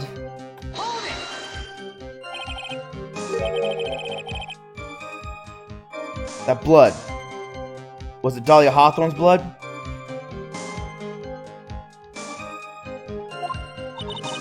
I think so. Probably. Just at that moment, I heard a soft scream that seemed to be close by. It was a woman's voice. So that was when the killer stabbed the victim from behind with the murder weapon. Is that right? Without a doubt, Maya was in the middle of a really dangerous situation. Anyway, the victim was stabbed by the murder weapon. What happened after that? She wasn't dead, though, and she struck back at the enemy behind her. struck back? How do you know that? Well, you're right, I didn't see it exactly. But I could tell by the sounds of their breathing and movement. And also the smell of blood. You have witnessed more horror than any young lady should ever have to in one life. So then, what did you do at that point? I couldn't move. I could just barely make out their shadows moving in the dark. But I had no idea what to do. Could you still see the red lights that you mentioned earlier? Yes. I think so. But suddenly the red lights went out, and the whole area was dark. Whoop, back. They went out? Yes. Suddenly I couldn't see them at all. What could it mean? But the red lights were coming from Gerudo's mask, and they went out right in the middle of a fight. Maybe the mask was damaged? Or maybe it was knocked off. Or maybe the batteries ran out. Right. Or maybe those little red pinhead-looking lights just stopped working. What could really happen then?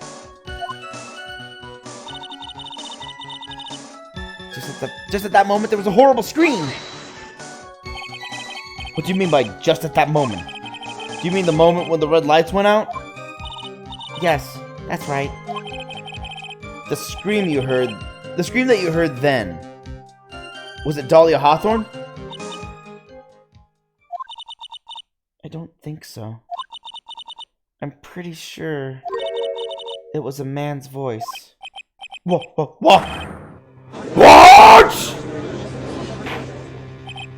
So then, that scream came from the killer? That's got to be it.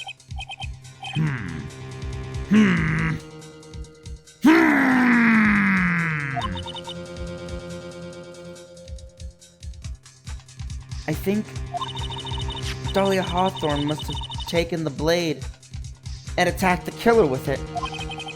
And then the killer let out a scream of pain, huh?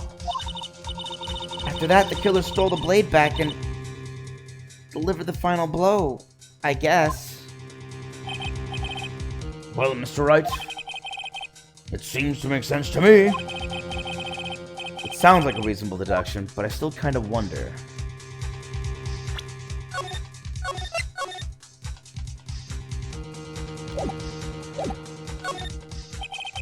I'm sorry to say this, but that interpretation would create an enormous contradiction. That makes sense. After all, my deductions are almost certainly never correct. Thanks, Judge. Great to admit to everybody. Jeez. Remember the testimony she just gave?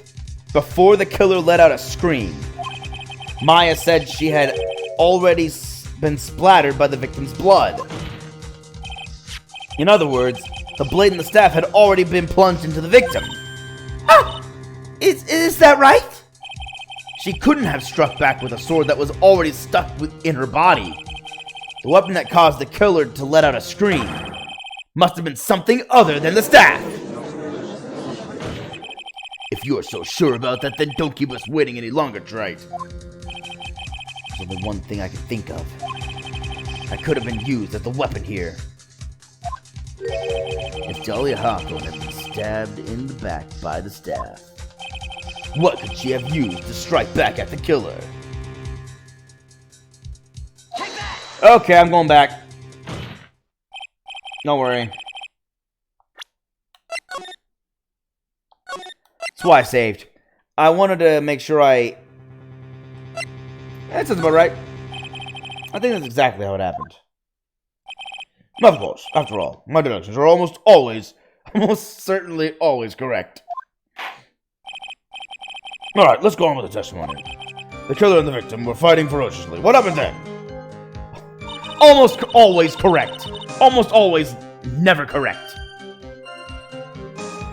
Right after that, Dahlia collapsed and I lost consciousness. Okay, we'll get this, then we'll go back. And what about the killer that stabbed Dahlia? I'm sorry. I don't know. Really, it's true, Nick. I believe you. On this point, I'm sure Maya isn't lying. It appears that the darkness has proven to be your undoing, Wright. I've got to use this testimony to prove that Godot committed the murder. I really wish I didn't have to do it. But for some reason, I get the feeling that some part of Godot actually wants me to. I got that feeling too. Okay, now we're going back through it all. Ba-ba-da-ba-da-ba-da-ba-da. And the dramatic music goes up. And is there a contradiction? There's a contradiction. Sorry to say this. That interpretation would create an enormous contradiction. Are almost certainly never correct. Remember the testimony she just gave? Before the killer let out a scream, Maya said she had already been splattered by the victim's blood. In other words, the blade in the staff had already been plunged into the victim. Is that right? She couldn't have struck back with a sword that was already stuck in her body. The weapon that caused the killer to let out a scream must have been something other than that staff. If you're so sure about it, don't keep us waiting any longer, Wright. There's only one thing I can think of. That could have been used as the weapon here. If Dahlia Hawthorne had already been stabbed in the back by the staff, what could she have used to strike back at the killer? Take that! Boop. Naturally, the dagger the killer brought to the scene of the crime. Oh, that's right. I forgot about that. This dagger was found at the crime scene, stuck into a pine tree. Yes, the detective found that this morning and brought it to me. Dahlia Hawthorne struck back at the killer with this, and she managed to wound him as well. Objection! Just because he let out a scream doesn't mean he was wounded. For all we know, the blood on the dagger could have been from the victim. Have you forgotten that the blood has already been tested? Since we learned it wasn't the victim's blood, it must be the killer's blood. The killer must have a wound somewhere on his body. So you're saying the blood on this dagger belongs to the killer? Exactly. A DNA analysis of the blood would prove it beyond a shadow of a doubt. And yes, Mr. Godot, it would prove that it's your blood. Nice theory, Wright. Order! Order in the court! Is this the end? Have I done it? Even he won't be able to change the results of a scientific test. Ha. Ha! Let me ask you something, Wright. Let's just say that it turned out that I was the killer. Do you really think I would be stupid enough to leave evidence like that? What? Just think for a second. This dagger was found this morning by a detective and brought to me. There was already blood on it, correct? But even so, I was the one who brought this dagger here to the courtroom. That was my thought. Yes! What does that prove? Well, if I really were the killer, I could have washed the blade off and implanted another person's blood on it. It can't be. In any case, there's one thing I can guarantee, Wright. That blood, it doesn't belong to me. Not a chance. What?! In any event, it seems to be established that the killer was wounded. All right then, witness. Continue your testimony. Hold it! Wait a minute. What's the problem? I know I probably shouldn't say this, but There's a big contradiction in Nick's explanation. Maya! This dagger... You said that it wounded the killer. That's right. But... If Mr. Godot had really been cut with a dagger... His clothes should be bloody or have a rip in them, right?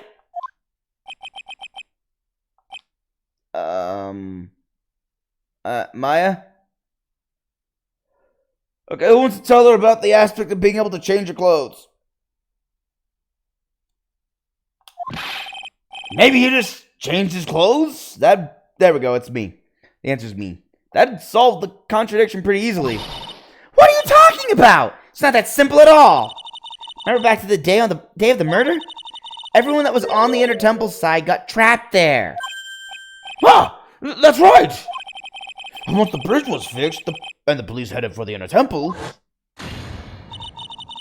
Mr. Godot was already there waiting for them.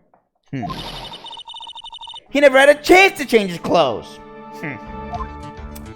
Dang. Ah! That is actually true. Hold on, Unicorn! This witness is... Well, maybe he brought a change of clothes with him. But...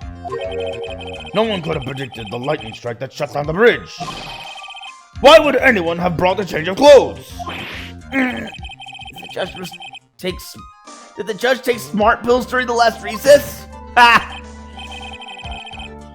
Well then, maybe the killer took off his clothes before he committed the murder. In the cold? That way he wouldn't get any blood on them. That's impossible, Wright. You know how cold it gets up there late at night. After a few minutes with no clothes on, you'd be frozen solid. Ah! Okay.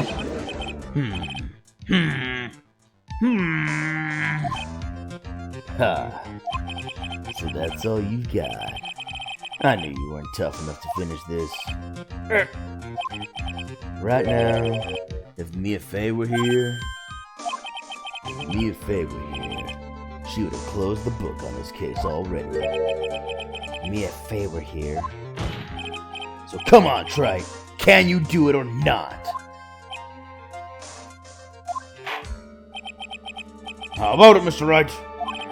You've accused Mr. Godot of being the killer. Can you prove it? Have you got even one piece of evidence? Do I? The question isn't whether I can prove it or not. The fact is, I have to prove it. That's the only choice I have. I was taught that it's one of the rules of being a lawyer.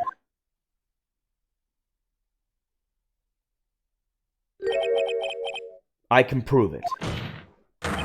I'm going to bring your magnificent vengeance to fruition, just as you want it. Ha, that's good. A fight until the bitter end, Wright. Since there's just one piece of evidence that can prove your point, why don't we go for the unlimited penalty? Crud.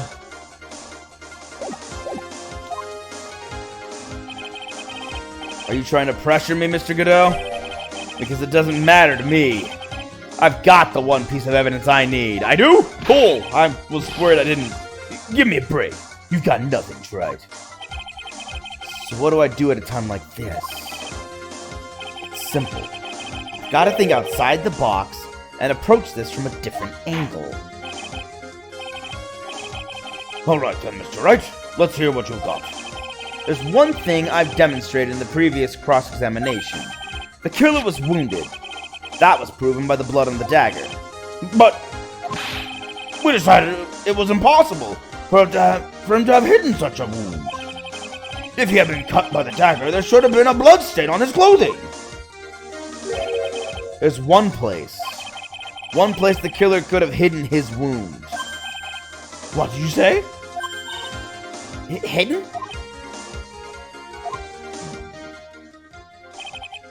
This is it. My last stand. I need to think about this from a different angle. I don't need to think about why there were no bloodstains on his clothing. I need to show how he hid the wound. It's the end of the line. The final stop, Wright. Let's hear what you've got. Where's this location? Where you say the killer hid his wound?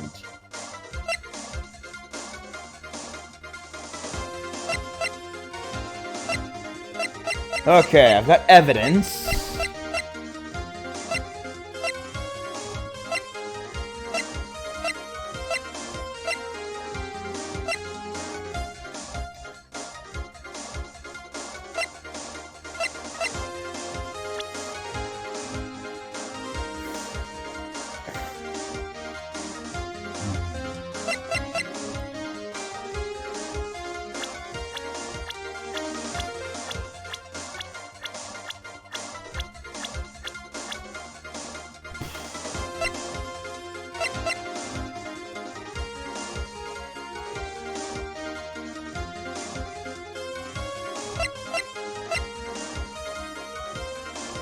I'm suspecting it's under his mask, right? But I have no idea how to say it's under his mask.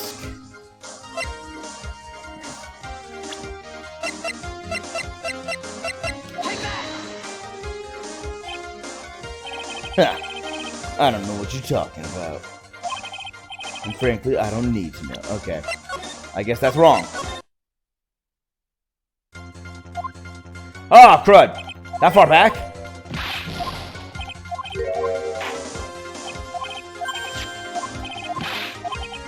Possible, yeah. Could have hidden his wound. How he hid his wound.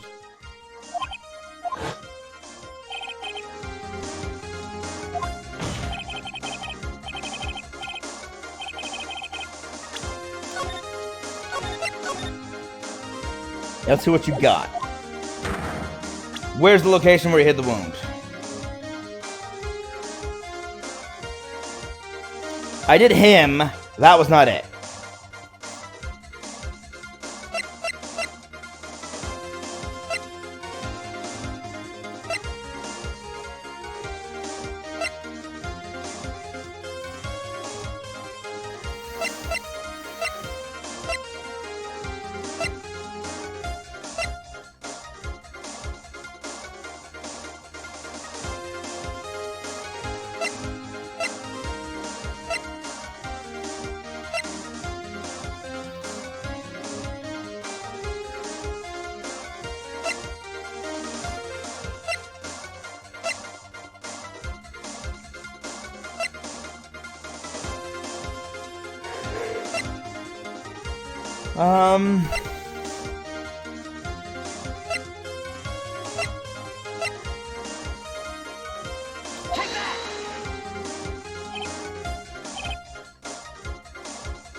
Wait, I can't stop. Oh. It won't let me stop now. Isn't that right, Trey?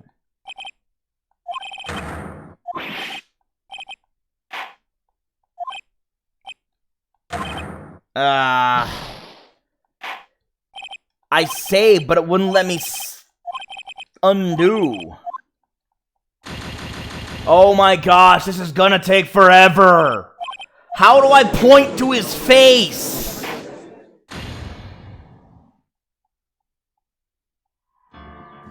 How on earth am I supposed to point to the guy's face? On top of which, it let me stop it before.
I don't know, this is gonna take a while, guys, because it won't let me.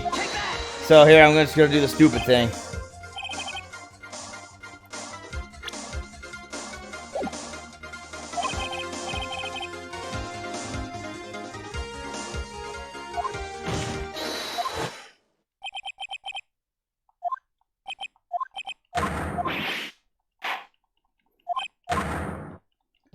Okay, let's try this again. This is so freaking irritating.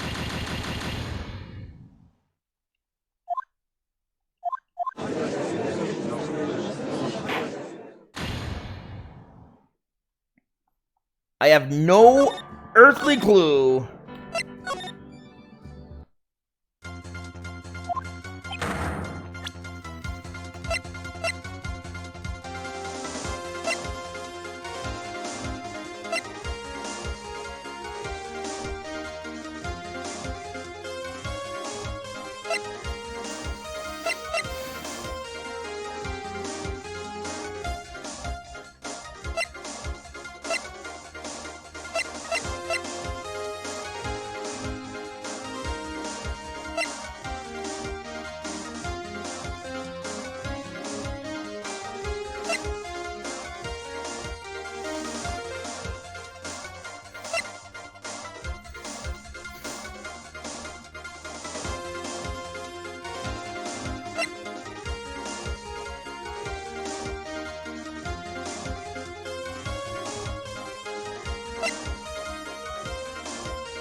How he hid it. That's my clue. It's how he hid the wound.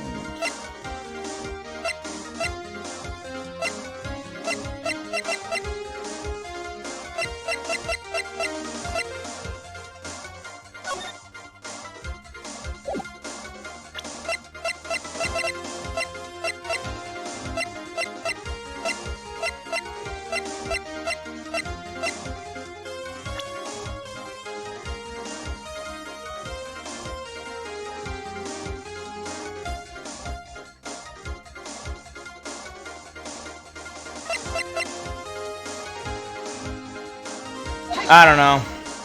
Did I do this? I'm questioning if I did or didn't. Talking about, and frankly, I don't need to know. What I do know is that you'll be... Okay. Really half the lawyer she used to be. Isn't that right, Wright? Oh, I actually got it! I just had to do him. I thought I did him. Apparently I didn't select him. What was that just now? What was that just now? Mia? It can't be. You're living on. To him? Even as we speak, you're still hiding the wound.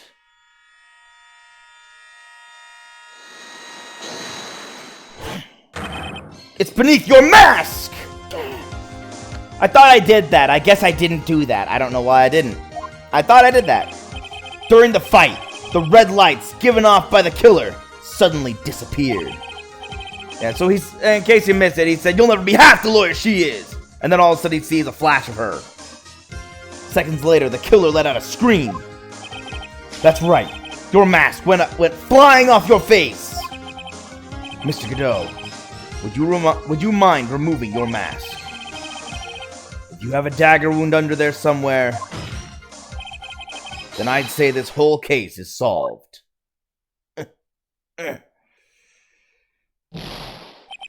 God! Where's the coffee? Where's the glug glug glug glug glug glug glug glug?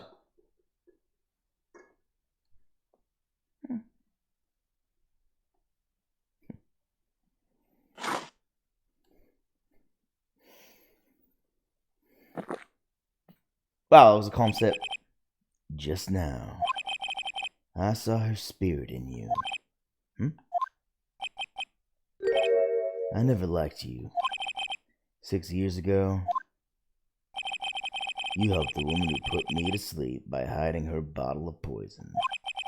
And then, while I was sleeping, you let Mia die.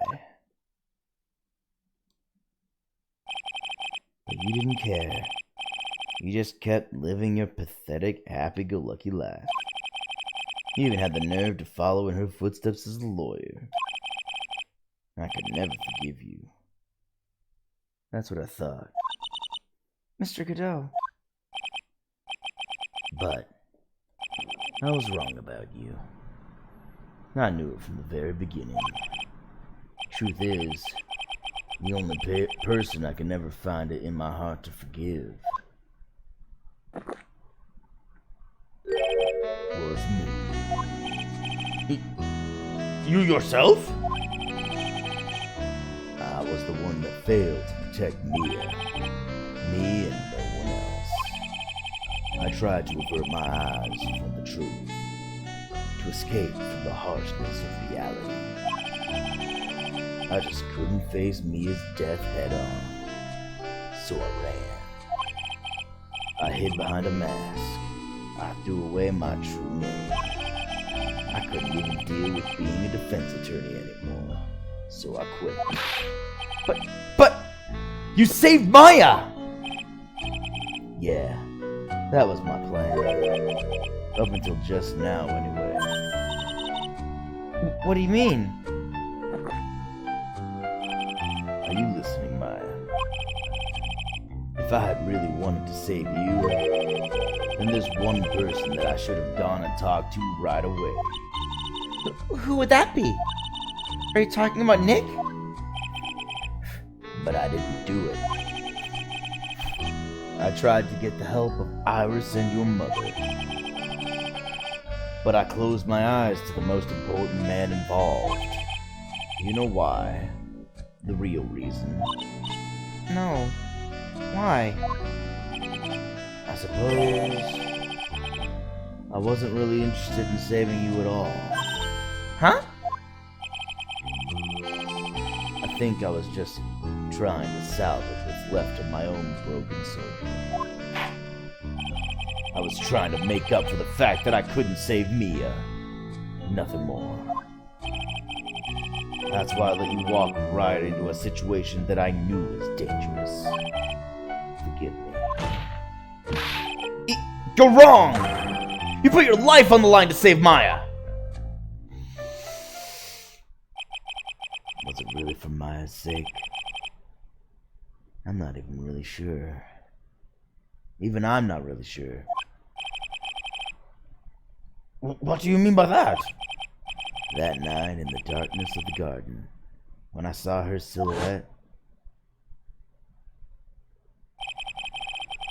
a part of me must have known the truth. The truth that it wasn't really Dahlia Hawthorne standing there in front of me. It could have been Misty Faye, or even that little girl. Jeez, but I still picked up the blade. It was like I was dreaming.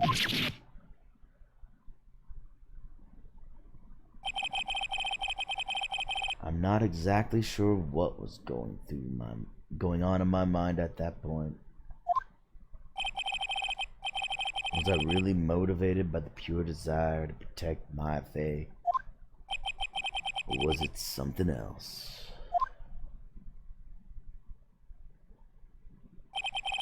Was it my hatred for the woman who had stolen everything from me 6 years earlier?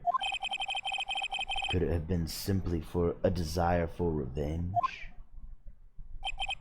And now, I don't know anything anymore. I did learn something today, however. I finally realized that I was the arrogant one. I was just chasing an illusion, a fantasy. the stupid fantasy of defeating you in the courtroom. You were the one who made me realize my folly. You never ran away from me as death. Instead, you picked up where she left off, as a true defender of the people.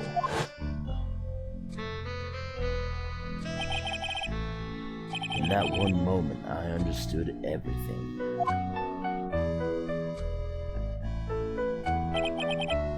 Mr. Godot.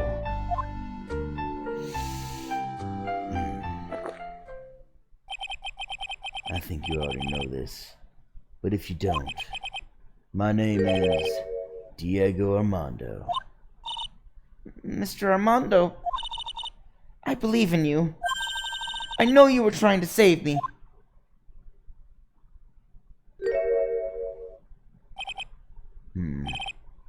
Thanks. Your wound. It's bleeding. Did you forget already? In my world, the color red doesn't exist. It does look like he's crying blood. These must be my tears. Tears? Ever since I woke up from my coma, I think I've been waiting for this very moment. Mr. Armando. You'd do well to remember this, Maya. The only time a lawyer can cry is when it's all over.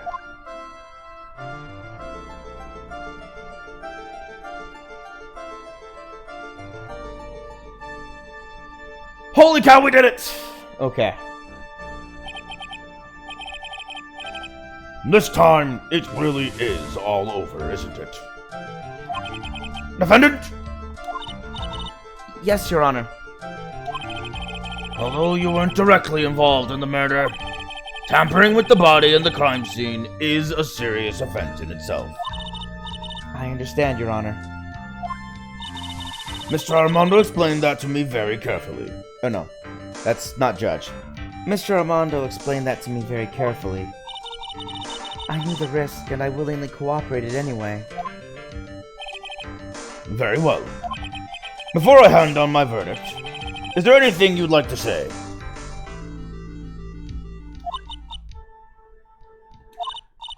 Well, there is one thing. I'd like to say something to Mr. Wright. I want to apologize to you. Apologize? To me? For what? For the case 5 years ago, of course.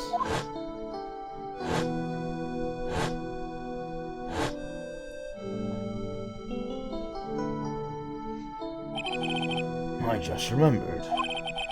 Weren't you poisoned by your own lover? Not exactly, but yeah, something like that. Even now, 5 years later, I can hardly believe it. She was going to do it. She was planning to kill me.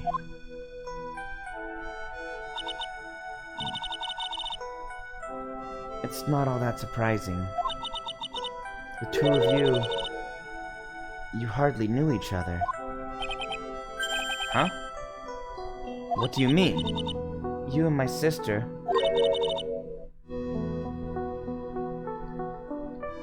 Oh, that's why she looked... she looked like she knew him. That's amazing. That's actually kind of amazing. You only met twice. Huh? We only met twice? The first time you met was on that fateful day. The day she poisoned Mr. Armando in the cafeteria of this very courthouse. The next time you met her was 8 months later. You met her again on the day that she stole your cold medicine.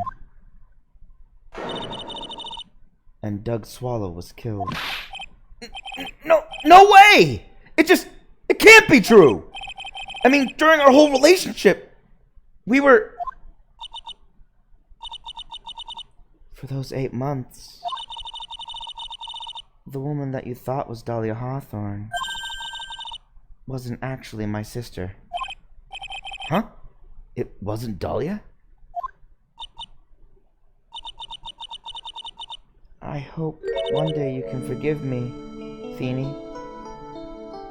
It was her!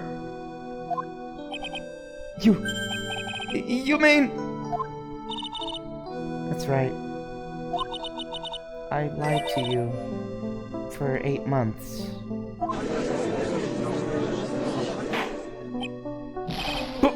But why? Why would you do such a thing? Ever since she gave you the bottle that day, my sister was trying to get it back as soon as she possibly could. Because of the police investigation and their surveillance, she couldn't move about freely. So that's why you... My sister, from the beginning, she was prepared for the worst. Prepared for the worst?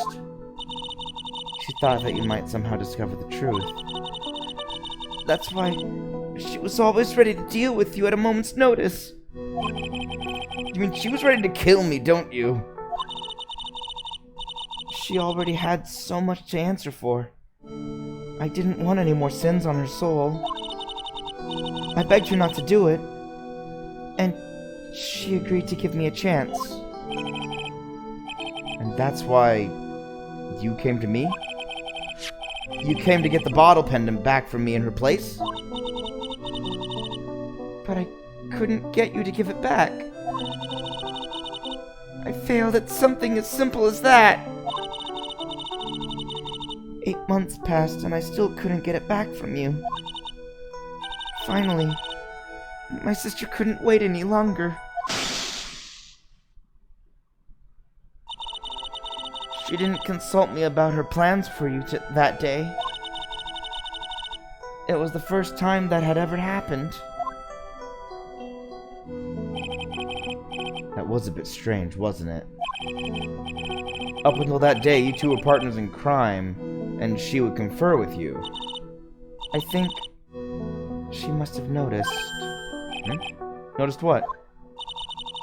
My feelings for you. If I had found out she was planning to kill you, I would have done whatever was necessary to stop her. Even if it meant her life or mine. Iris! After spending those 8 months by your side, my feelings toward you, they changed. Aww. I have something to say to you, too. Yes? You really are the person I always thought you were.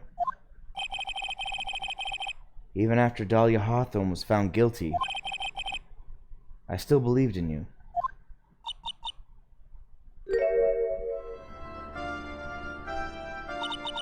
Thank you. Aww. That was such a nice exchange. How many cups of darkness have I drank over the years? Even I don't know. I'll tell you though. Right now, this one here is the greatest cup I think I've ever had. Don't you think so, Phoenix Wright? Hey, he called me by my name! Ha! I got a cup too! Yeah, I think you're right. The purpose of this trial was to rule on the murder of the victim, Elise Durnim. At some point, I expect you will be tried for your role as an accomplice in this case. I understand, Your Honor. Very well. On the charge of murder, I hereby find the defendant not guilty. Court is now adjourned.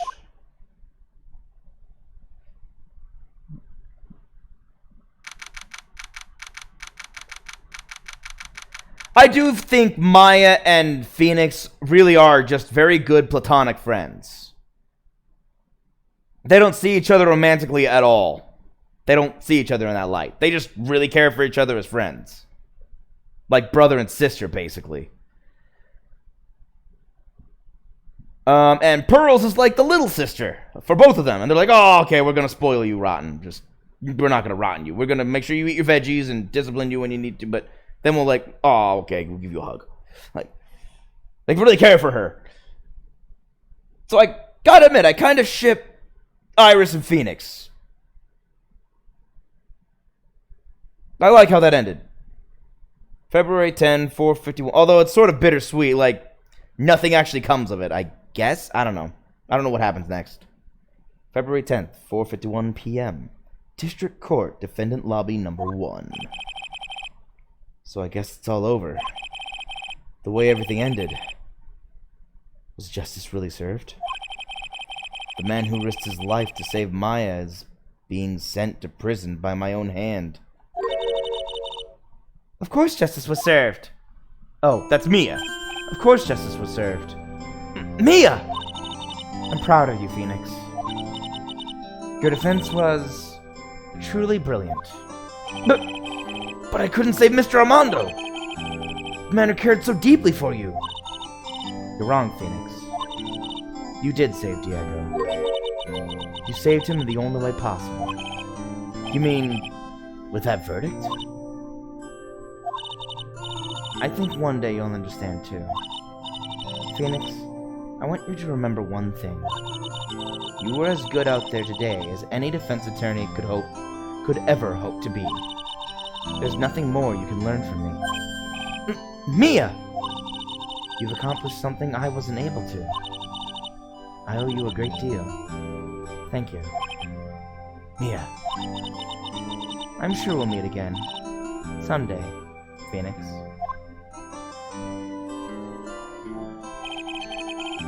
I've handled lots of cases and seen a lot of things. And along this journey, I found myself asking just one question. What does it really mean to defend someone? I suppose today's case produced the one possible answer. Nick. Maya! I guess it's just like my sis said. Mia? What did she say? That night when I channeled Mia to get her advice on what to do. This is what she wrote back in my notebook. Don't worry. Phoenix will save everyone in the end. But... Come on, cut it out with that gloomy face! Can't you see? Me, sis, and I'm sure Iris too. We owe you for everything you've done for us, Nick. Maya. How? How can you be so bright and chipper after all that's happened? You were brutally attacked. You even saw your mother murdered. Ouch! Francisca! Still as softy as always, Phoenix Wright. Excellent work, Wright. Huh? Mr. Edgeworth? When did you get back? Oh, that's right. I guess no one filled her in on that. Edgeworth and Francisca have actually been helping me. Helping you? If these two hadn't been here on the first day of the trial, the defense wouldn't have gotten anywhere. Wow. But where were you, Nick? I heard he fell into a river and caught a nasty cold, which forced him to sleep all day. Yes, he laid in bed shivering. Yes, he laid in bed shivering from his fever with Iris's hood pulled over his head. Oh, ouch. Talk about embarrassing, Nick. You definitely need more training. Anyway, thank you, Mr. Edgeworth. And you too. Francisca? I don't suppose there's room for me in this group hug, is there? Oh, Larry! What's with the, longer than usual face? I realized something when I was reborn. I realized that Larry was never of any use to anyone. Not even once. That's not true. Right, Nick? What? There's me? Well, Nick, is it true? I've got a place in this world, right? Oh my gosh, why put this on me? I just want to make sure I give him the right thing. I'm pretty sure I've got to give him the right thing. Huh? Oh, yeah, of course. I knew it. Everyone would be better off if I were gone for good. No. Oh yeah! Those portraits you painted. They were really good. Isn't that right, Edgeworth? What? Me? You're the other friend. Yes, you. Why are you making that face? Huh, Edgy? Oh, well, yes, indeed. I certainly can't say that they lack resemblance. Do you really mean it? What about you, Francie? Did I draw you really well too? Ah! My beauty can't possibly be captured by a mere crayon. Nevertheless, I recognize the effort you put into it, and that's worth something. So then you'll do it? Like you promised? You're going to model for my next picture book, Francie's Whippity Whip Trip? Ah! Don't get carried away. Well, how about that? I guess painting portraits is the only thing I'm good at. Painting a Pearl is pretty darn good too, if you ask me. Huh? Now that you mention it, I haven't seen her around. Pearls. Where could she have gone? Normally she would have made a beeline for Maya. Oh, I'll go look for her. Be right back. Hey, Pearly! Right. You seem to be uncharacteristically puzzled. I suspect you are wondering how Maya can be so cheerful despite all that has happened. Yeah. To be honest, I can't understand it either. Or either. She's more of an either person. Franziska. That's right. She lost her father fairly recently as well. I think I understand how she feels. Maya is a much wiser person than she appears. And I think she realizes something. Now is exactly the time when she needs to be as strong as she can. What do you mean by now is exactly the time? Maya wasn't the only one that was badly wounded by this incident. In fact, there was someone that was hurt far more deeply than she. I believe it's for that person that Maya is trying her best not to cry. Someone who was hurt more deeply than Maya? Put that in red, I'm gonna guess... Maybe now I have to guess something? I don't know. Edgeworth. I think I'm starting to understand too. Oh! Then tell me, Phoenix Wright. Who is Maya Fey being strong for? Well, definitely not me. I'm gonna guess... Pearl? Pearl Fey. Poor kid. After all, the reason that she worked so hard to follow the instructions was because she loved and believed in her mother, Morgan. It's for the good of the Fey clan. I'm sure she believed in every last word. She even thought she was doing it for Maya, and that's why she was so happy. Aww, that was a good moment. I remember that. It shows how truly devoted she is to Maya.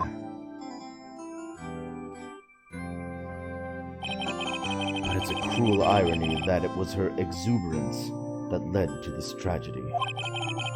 Maya Fey's mother was killed, and Maya herself was put into the deepest peril imaginable. And that's exactly why Maya's putting on a brave face. She's doing it for Pearl's sake, until she can see her smile again. Oh, hey! So this is where you all were. Wow, looks like we got a bunch of... Ah! Ouch! What was that for, sir? Sorry about that, Scruffy. My whip just seems to have a mind of its own. What's up, Detective Gumshoe? Oh, you know, this and that. Anyway, congrats on your win. Let's go out tonight, pal. Dinner's on me. My sour's just kinda gone down by a teeny weeny bit. But it's alright. I made reservations at a first-class French restaurant tonight. Oh, please, not there. Ah! Pretty good work, Scruffy. That whip was your reward. Detective Gumshoe? You said a first-class French restaurant. You don't mean... Tribune! Where else? No!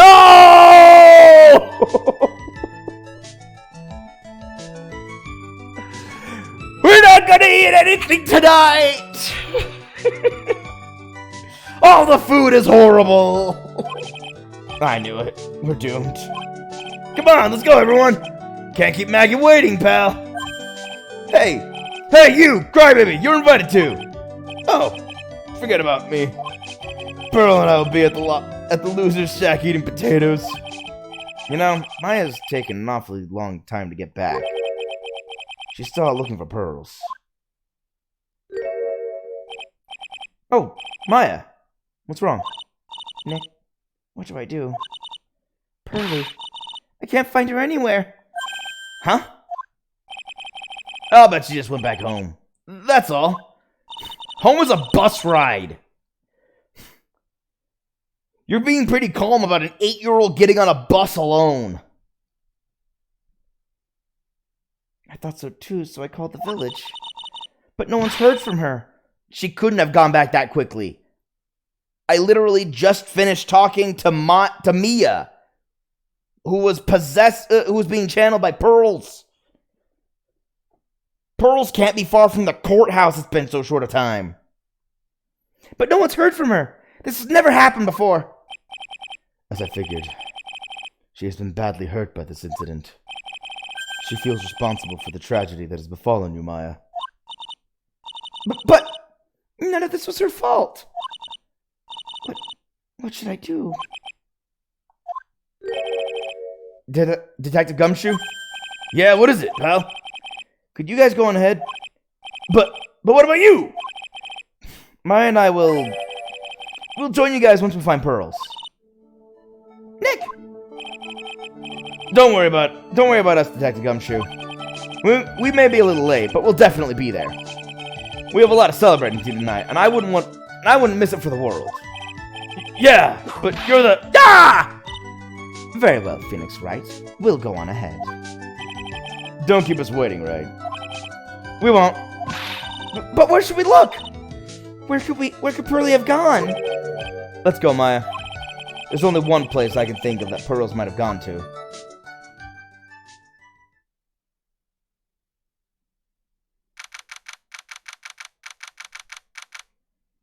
I've got a guess.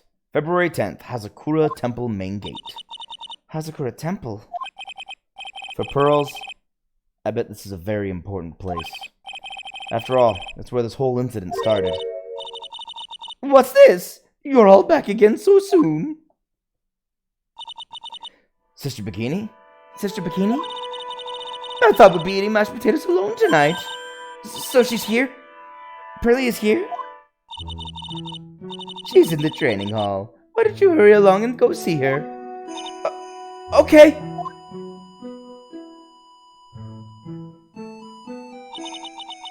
Hey, the picture's cleaned. Pearly's not here. Ah! Maya! The hanging scroll! Ah! Someone cleaned it off. It's got to be pearls. Ah! Mystic Maya! Pearly! Why? Why did you sleep like that? Mystic Maya. Mystic Maya! And then she's crying again. I swore that I would never trouble the two of you ever again. Because it's all my fault that Mystic Maya's mother! That's why you came here? It's the least I could do to pray for your happiness. You don't have to do that, Pearly. It wasn't your fault. You didn't do anything wrong. Of course I'm sad that my mother is gone. But, how do I say this? I'm still happy. You don't have to lie just to make me feel better! No, really. It's true. The only reason I'm still here at all is thanks to everyone who was there for me. My sis, my mother, Mr. Armando, Nick, and you.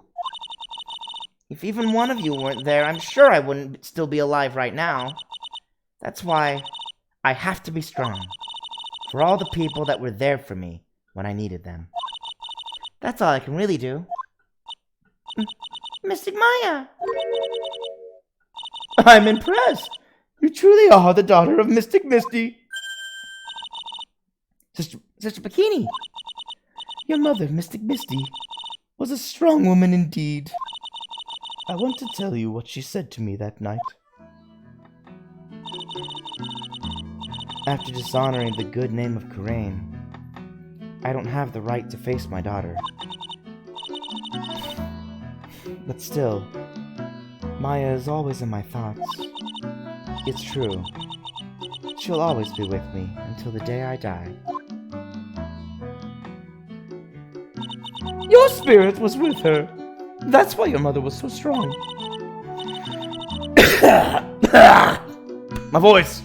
It's dying! Water! Need water! I'm so close, I'm almost at the end! Even at the end, I'm sure she had no regrets. She'll always be with me until the day I die, huh? There's a rule or something all masters are to follow, isn't there? To never take the charm off until the day you die. That's the Master's talisman! The thing that Misty kept by her heart and would never take off. It wasn't the container that was important. Rather, it was the contents. That's... a photo? Ah! Mother...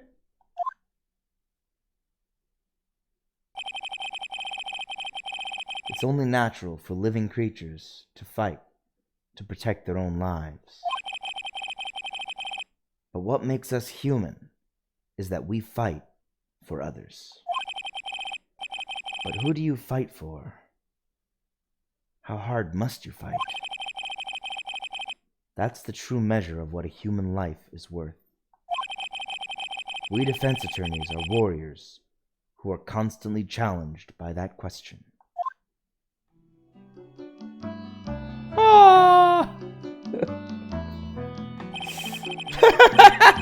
Oh, Mia and Maya. That's a little Maya. Oh, she broke the vase first. That vase keeps getting broken. They better stop putting it on a pedestal. And there's Mia trying to put it back together. Oh, that's a nice picture. Even when the battle is over, and the bonds that connect us are severed, we always return, time and time again. Mia, Maya, Pearls, Mr. Armando, and Maya's mother too. I learned that from all of them. Aww. Her mother saw it all and just took a picture. Well, shall we get going? Everyone is waiting. This is a day to remember. A day when a lot of things were finally put to rest. I think we should celebrate what we've overcome today. But I still can't.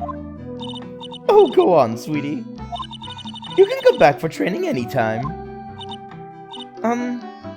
Okay. Alright, I'm going to make a brand new start too.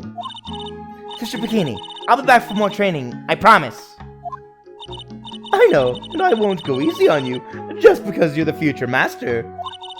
I'll make sure to prepare reservations for three for when you come back. Whoa! Oh, that laugh. Whoa! Alright. We're going to have a great feast today, Pearly. You know why? Because training is a battle of endurance. Okay, Mystic Maya. I'll eat lots and lots of food tonight. No, you won't. There's one thing I don't get. And probably don't want to. But... what is it, Nick? Reservations for training is fine and all. But why for 3? Come on, what do you think? You're one of us, Nick. Next time, you can train right alongside us. I don't have any spiritual power. So what if I'm able to use the Magatama? I'm borrowing spiritual power from everyone else. Huh? I'll be waiting for you. Sister Bikini will take special care of you. Huh? It'll be great, Nick. We're going to do the special course. We're going to do the special course naturally. Huh? That's a great idea. After all, Mr. Nick, you'd do anything for Mystic Maya, wouldn't you? Even walk on hot coals, right? We'll have a nice big meal before we come next time. Right, Nick?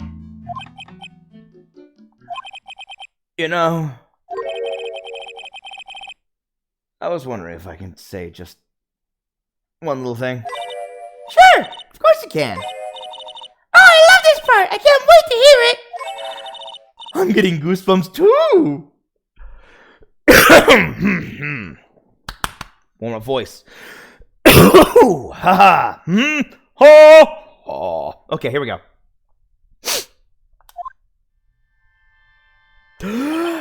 Well then, here goes nothing. Objection!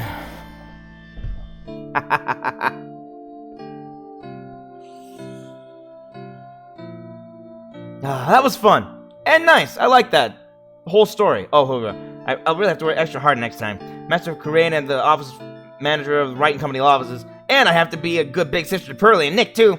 Well, as long as I'm not locked up or captured or something like that. Locked up or captured or something like that. She's always locked up or captured.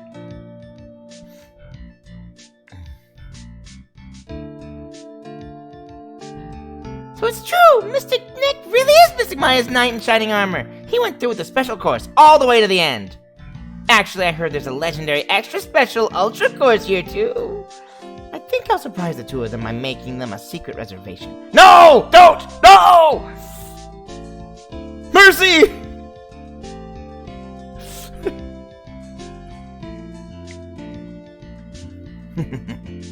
Maggie bought me a brand new coat as a present, pal. I feel 10 years younger. I'll never take it off. Hey, new coat. Yes, but somehow you just don't seem the same. I guess a dirty, shabby old overcoat is just more detective-like, sir. Don't worry about it. In the name of love, a man will soil himself silly.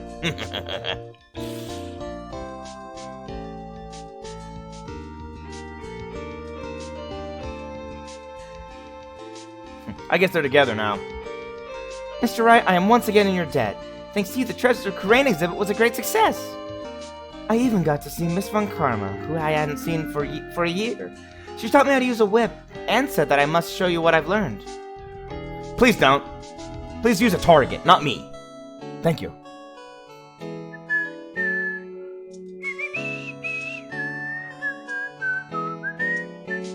Desi and I started a company called Master Mass Consulting.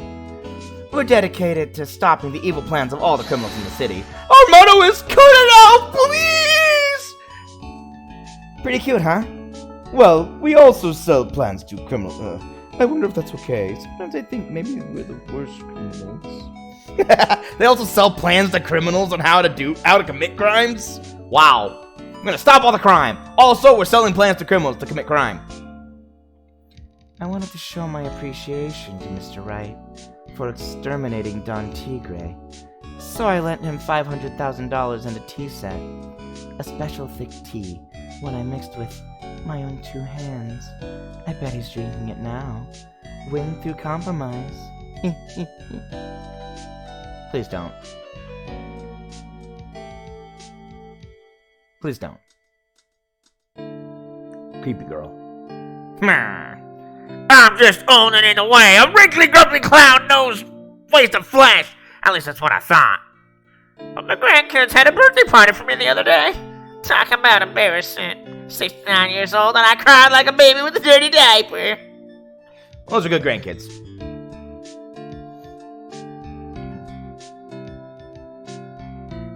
Holy cow, it's this one lady who had one cameo. As usual, we've hired a new programmer to replace Glenn Elg. I do hope everyone will get along. His name is Adam Mata. As soon as I heard his name, I knew our brain circuits would align perfectly. His name's also pronounced, it's also a palindrome. My, more reporters! Since the murder, we've made so much money, I hardly know what to do! I think the magazines like us because I provide such a nice visual, especially in spring. I can hardly wait for Iris to come back! Whoa! Well, speaking of Iris, we gotta find out what happened to her, and what happened to Armando, and what happened to Nick, Phoenix.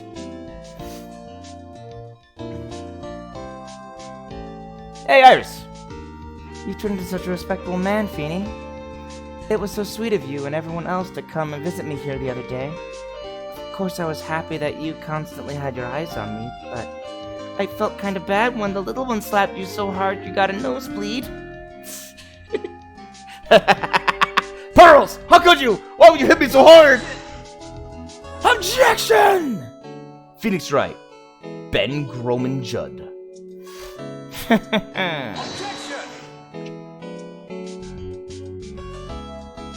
Miles Edgeworth, Sean King. I like how they actually have regular people voice act. Like, they actually acknowledge the voice actors who did these voices. Mia Fey was Christina Catano. Oh, please have them all object at the same time. I want to see that. Objection! Ah, man. Godot, James C. Wilson. Objection! Franziska von Karma, Janet Sue.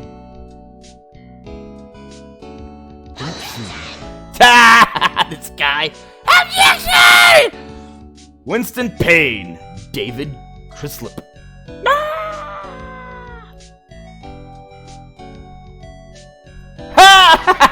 Holy Counter! What's this? I'm back from a long and tiring vacation, and no one is here to greet me? I guess while I was gone, my little whippersnapper buddy got in. And what kind of lonely, crazy security room is this anyway? What with all the flashing lights and switches, I feel like some sort of space alien! And now what am I going to do with all these macadamia nuts I brought back with... If I bring them over to edge, I'm really kind of sad, I'm afraid. My heart... Oh, when will I... Ah! The ray gun! She wasn't in this at all, but they still brought her in for the cutscene. That's pretty funny. I finally found something I love to do. Franzie's whip-to-whip trip is gonna be a hit! I should have realized sooner. So centered, lazy, antisocial. I'm an artist! A really good portrait artist. I'm not a loser after all!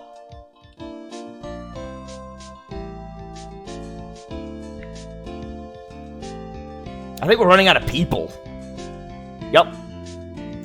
Yay! Wow, that's actually a really good drawing. Good job, Larry. That's nice.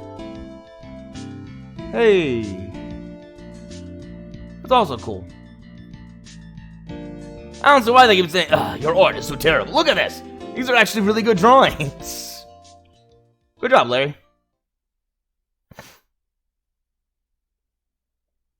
Bridge to Turnabout and A Lawyer Only Cries Once It's All Over.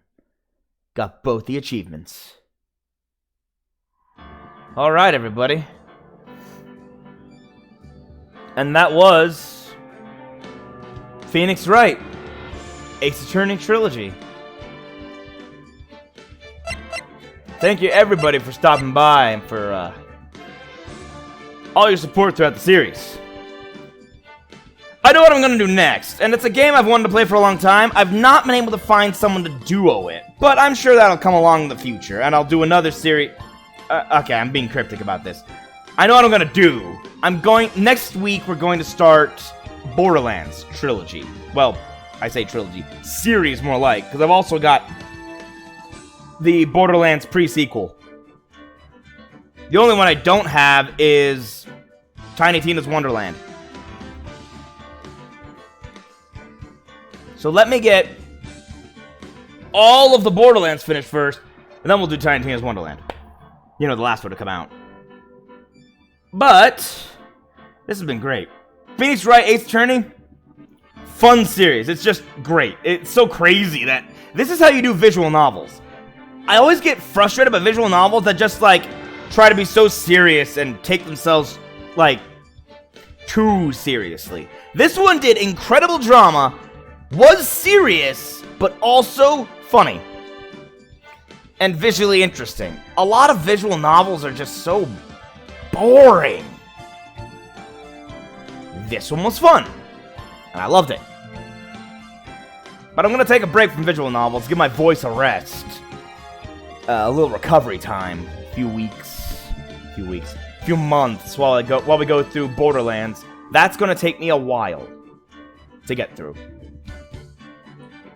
I've never gotten past... I'm going to admit something to you all. I've never gotten past a certain point in Borderlands. So, the first game. And I've never played the other games. So, yeah, it's going to be a completely new experience for me. Getting through the entire games. And it's a very early point in the first game that I ever got to. So I don't know how the game even ends at the halfway point, let alone the completion of the game. Anyway, man, that was good. That was fun. I know they made a sort of prequel to Ace Attorney, but I admit, I like these characters. I don't want to go and watch a show for another group of characters right now. So I won't be doing that one. At least for now. But I hope to see you all next week for my next series. And congrats on everybody who worked on this years ago. I can see why this is an icon that's constantly remembered and referenced even today. It's a great game. Granted, the localization team could have done a little bit better on the grammar or the punctuation, because there were some typos. Not a lot, but I did encounter them. So, anyway. Man, this is what it is to play an icon for the first time.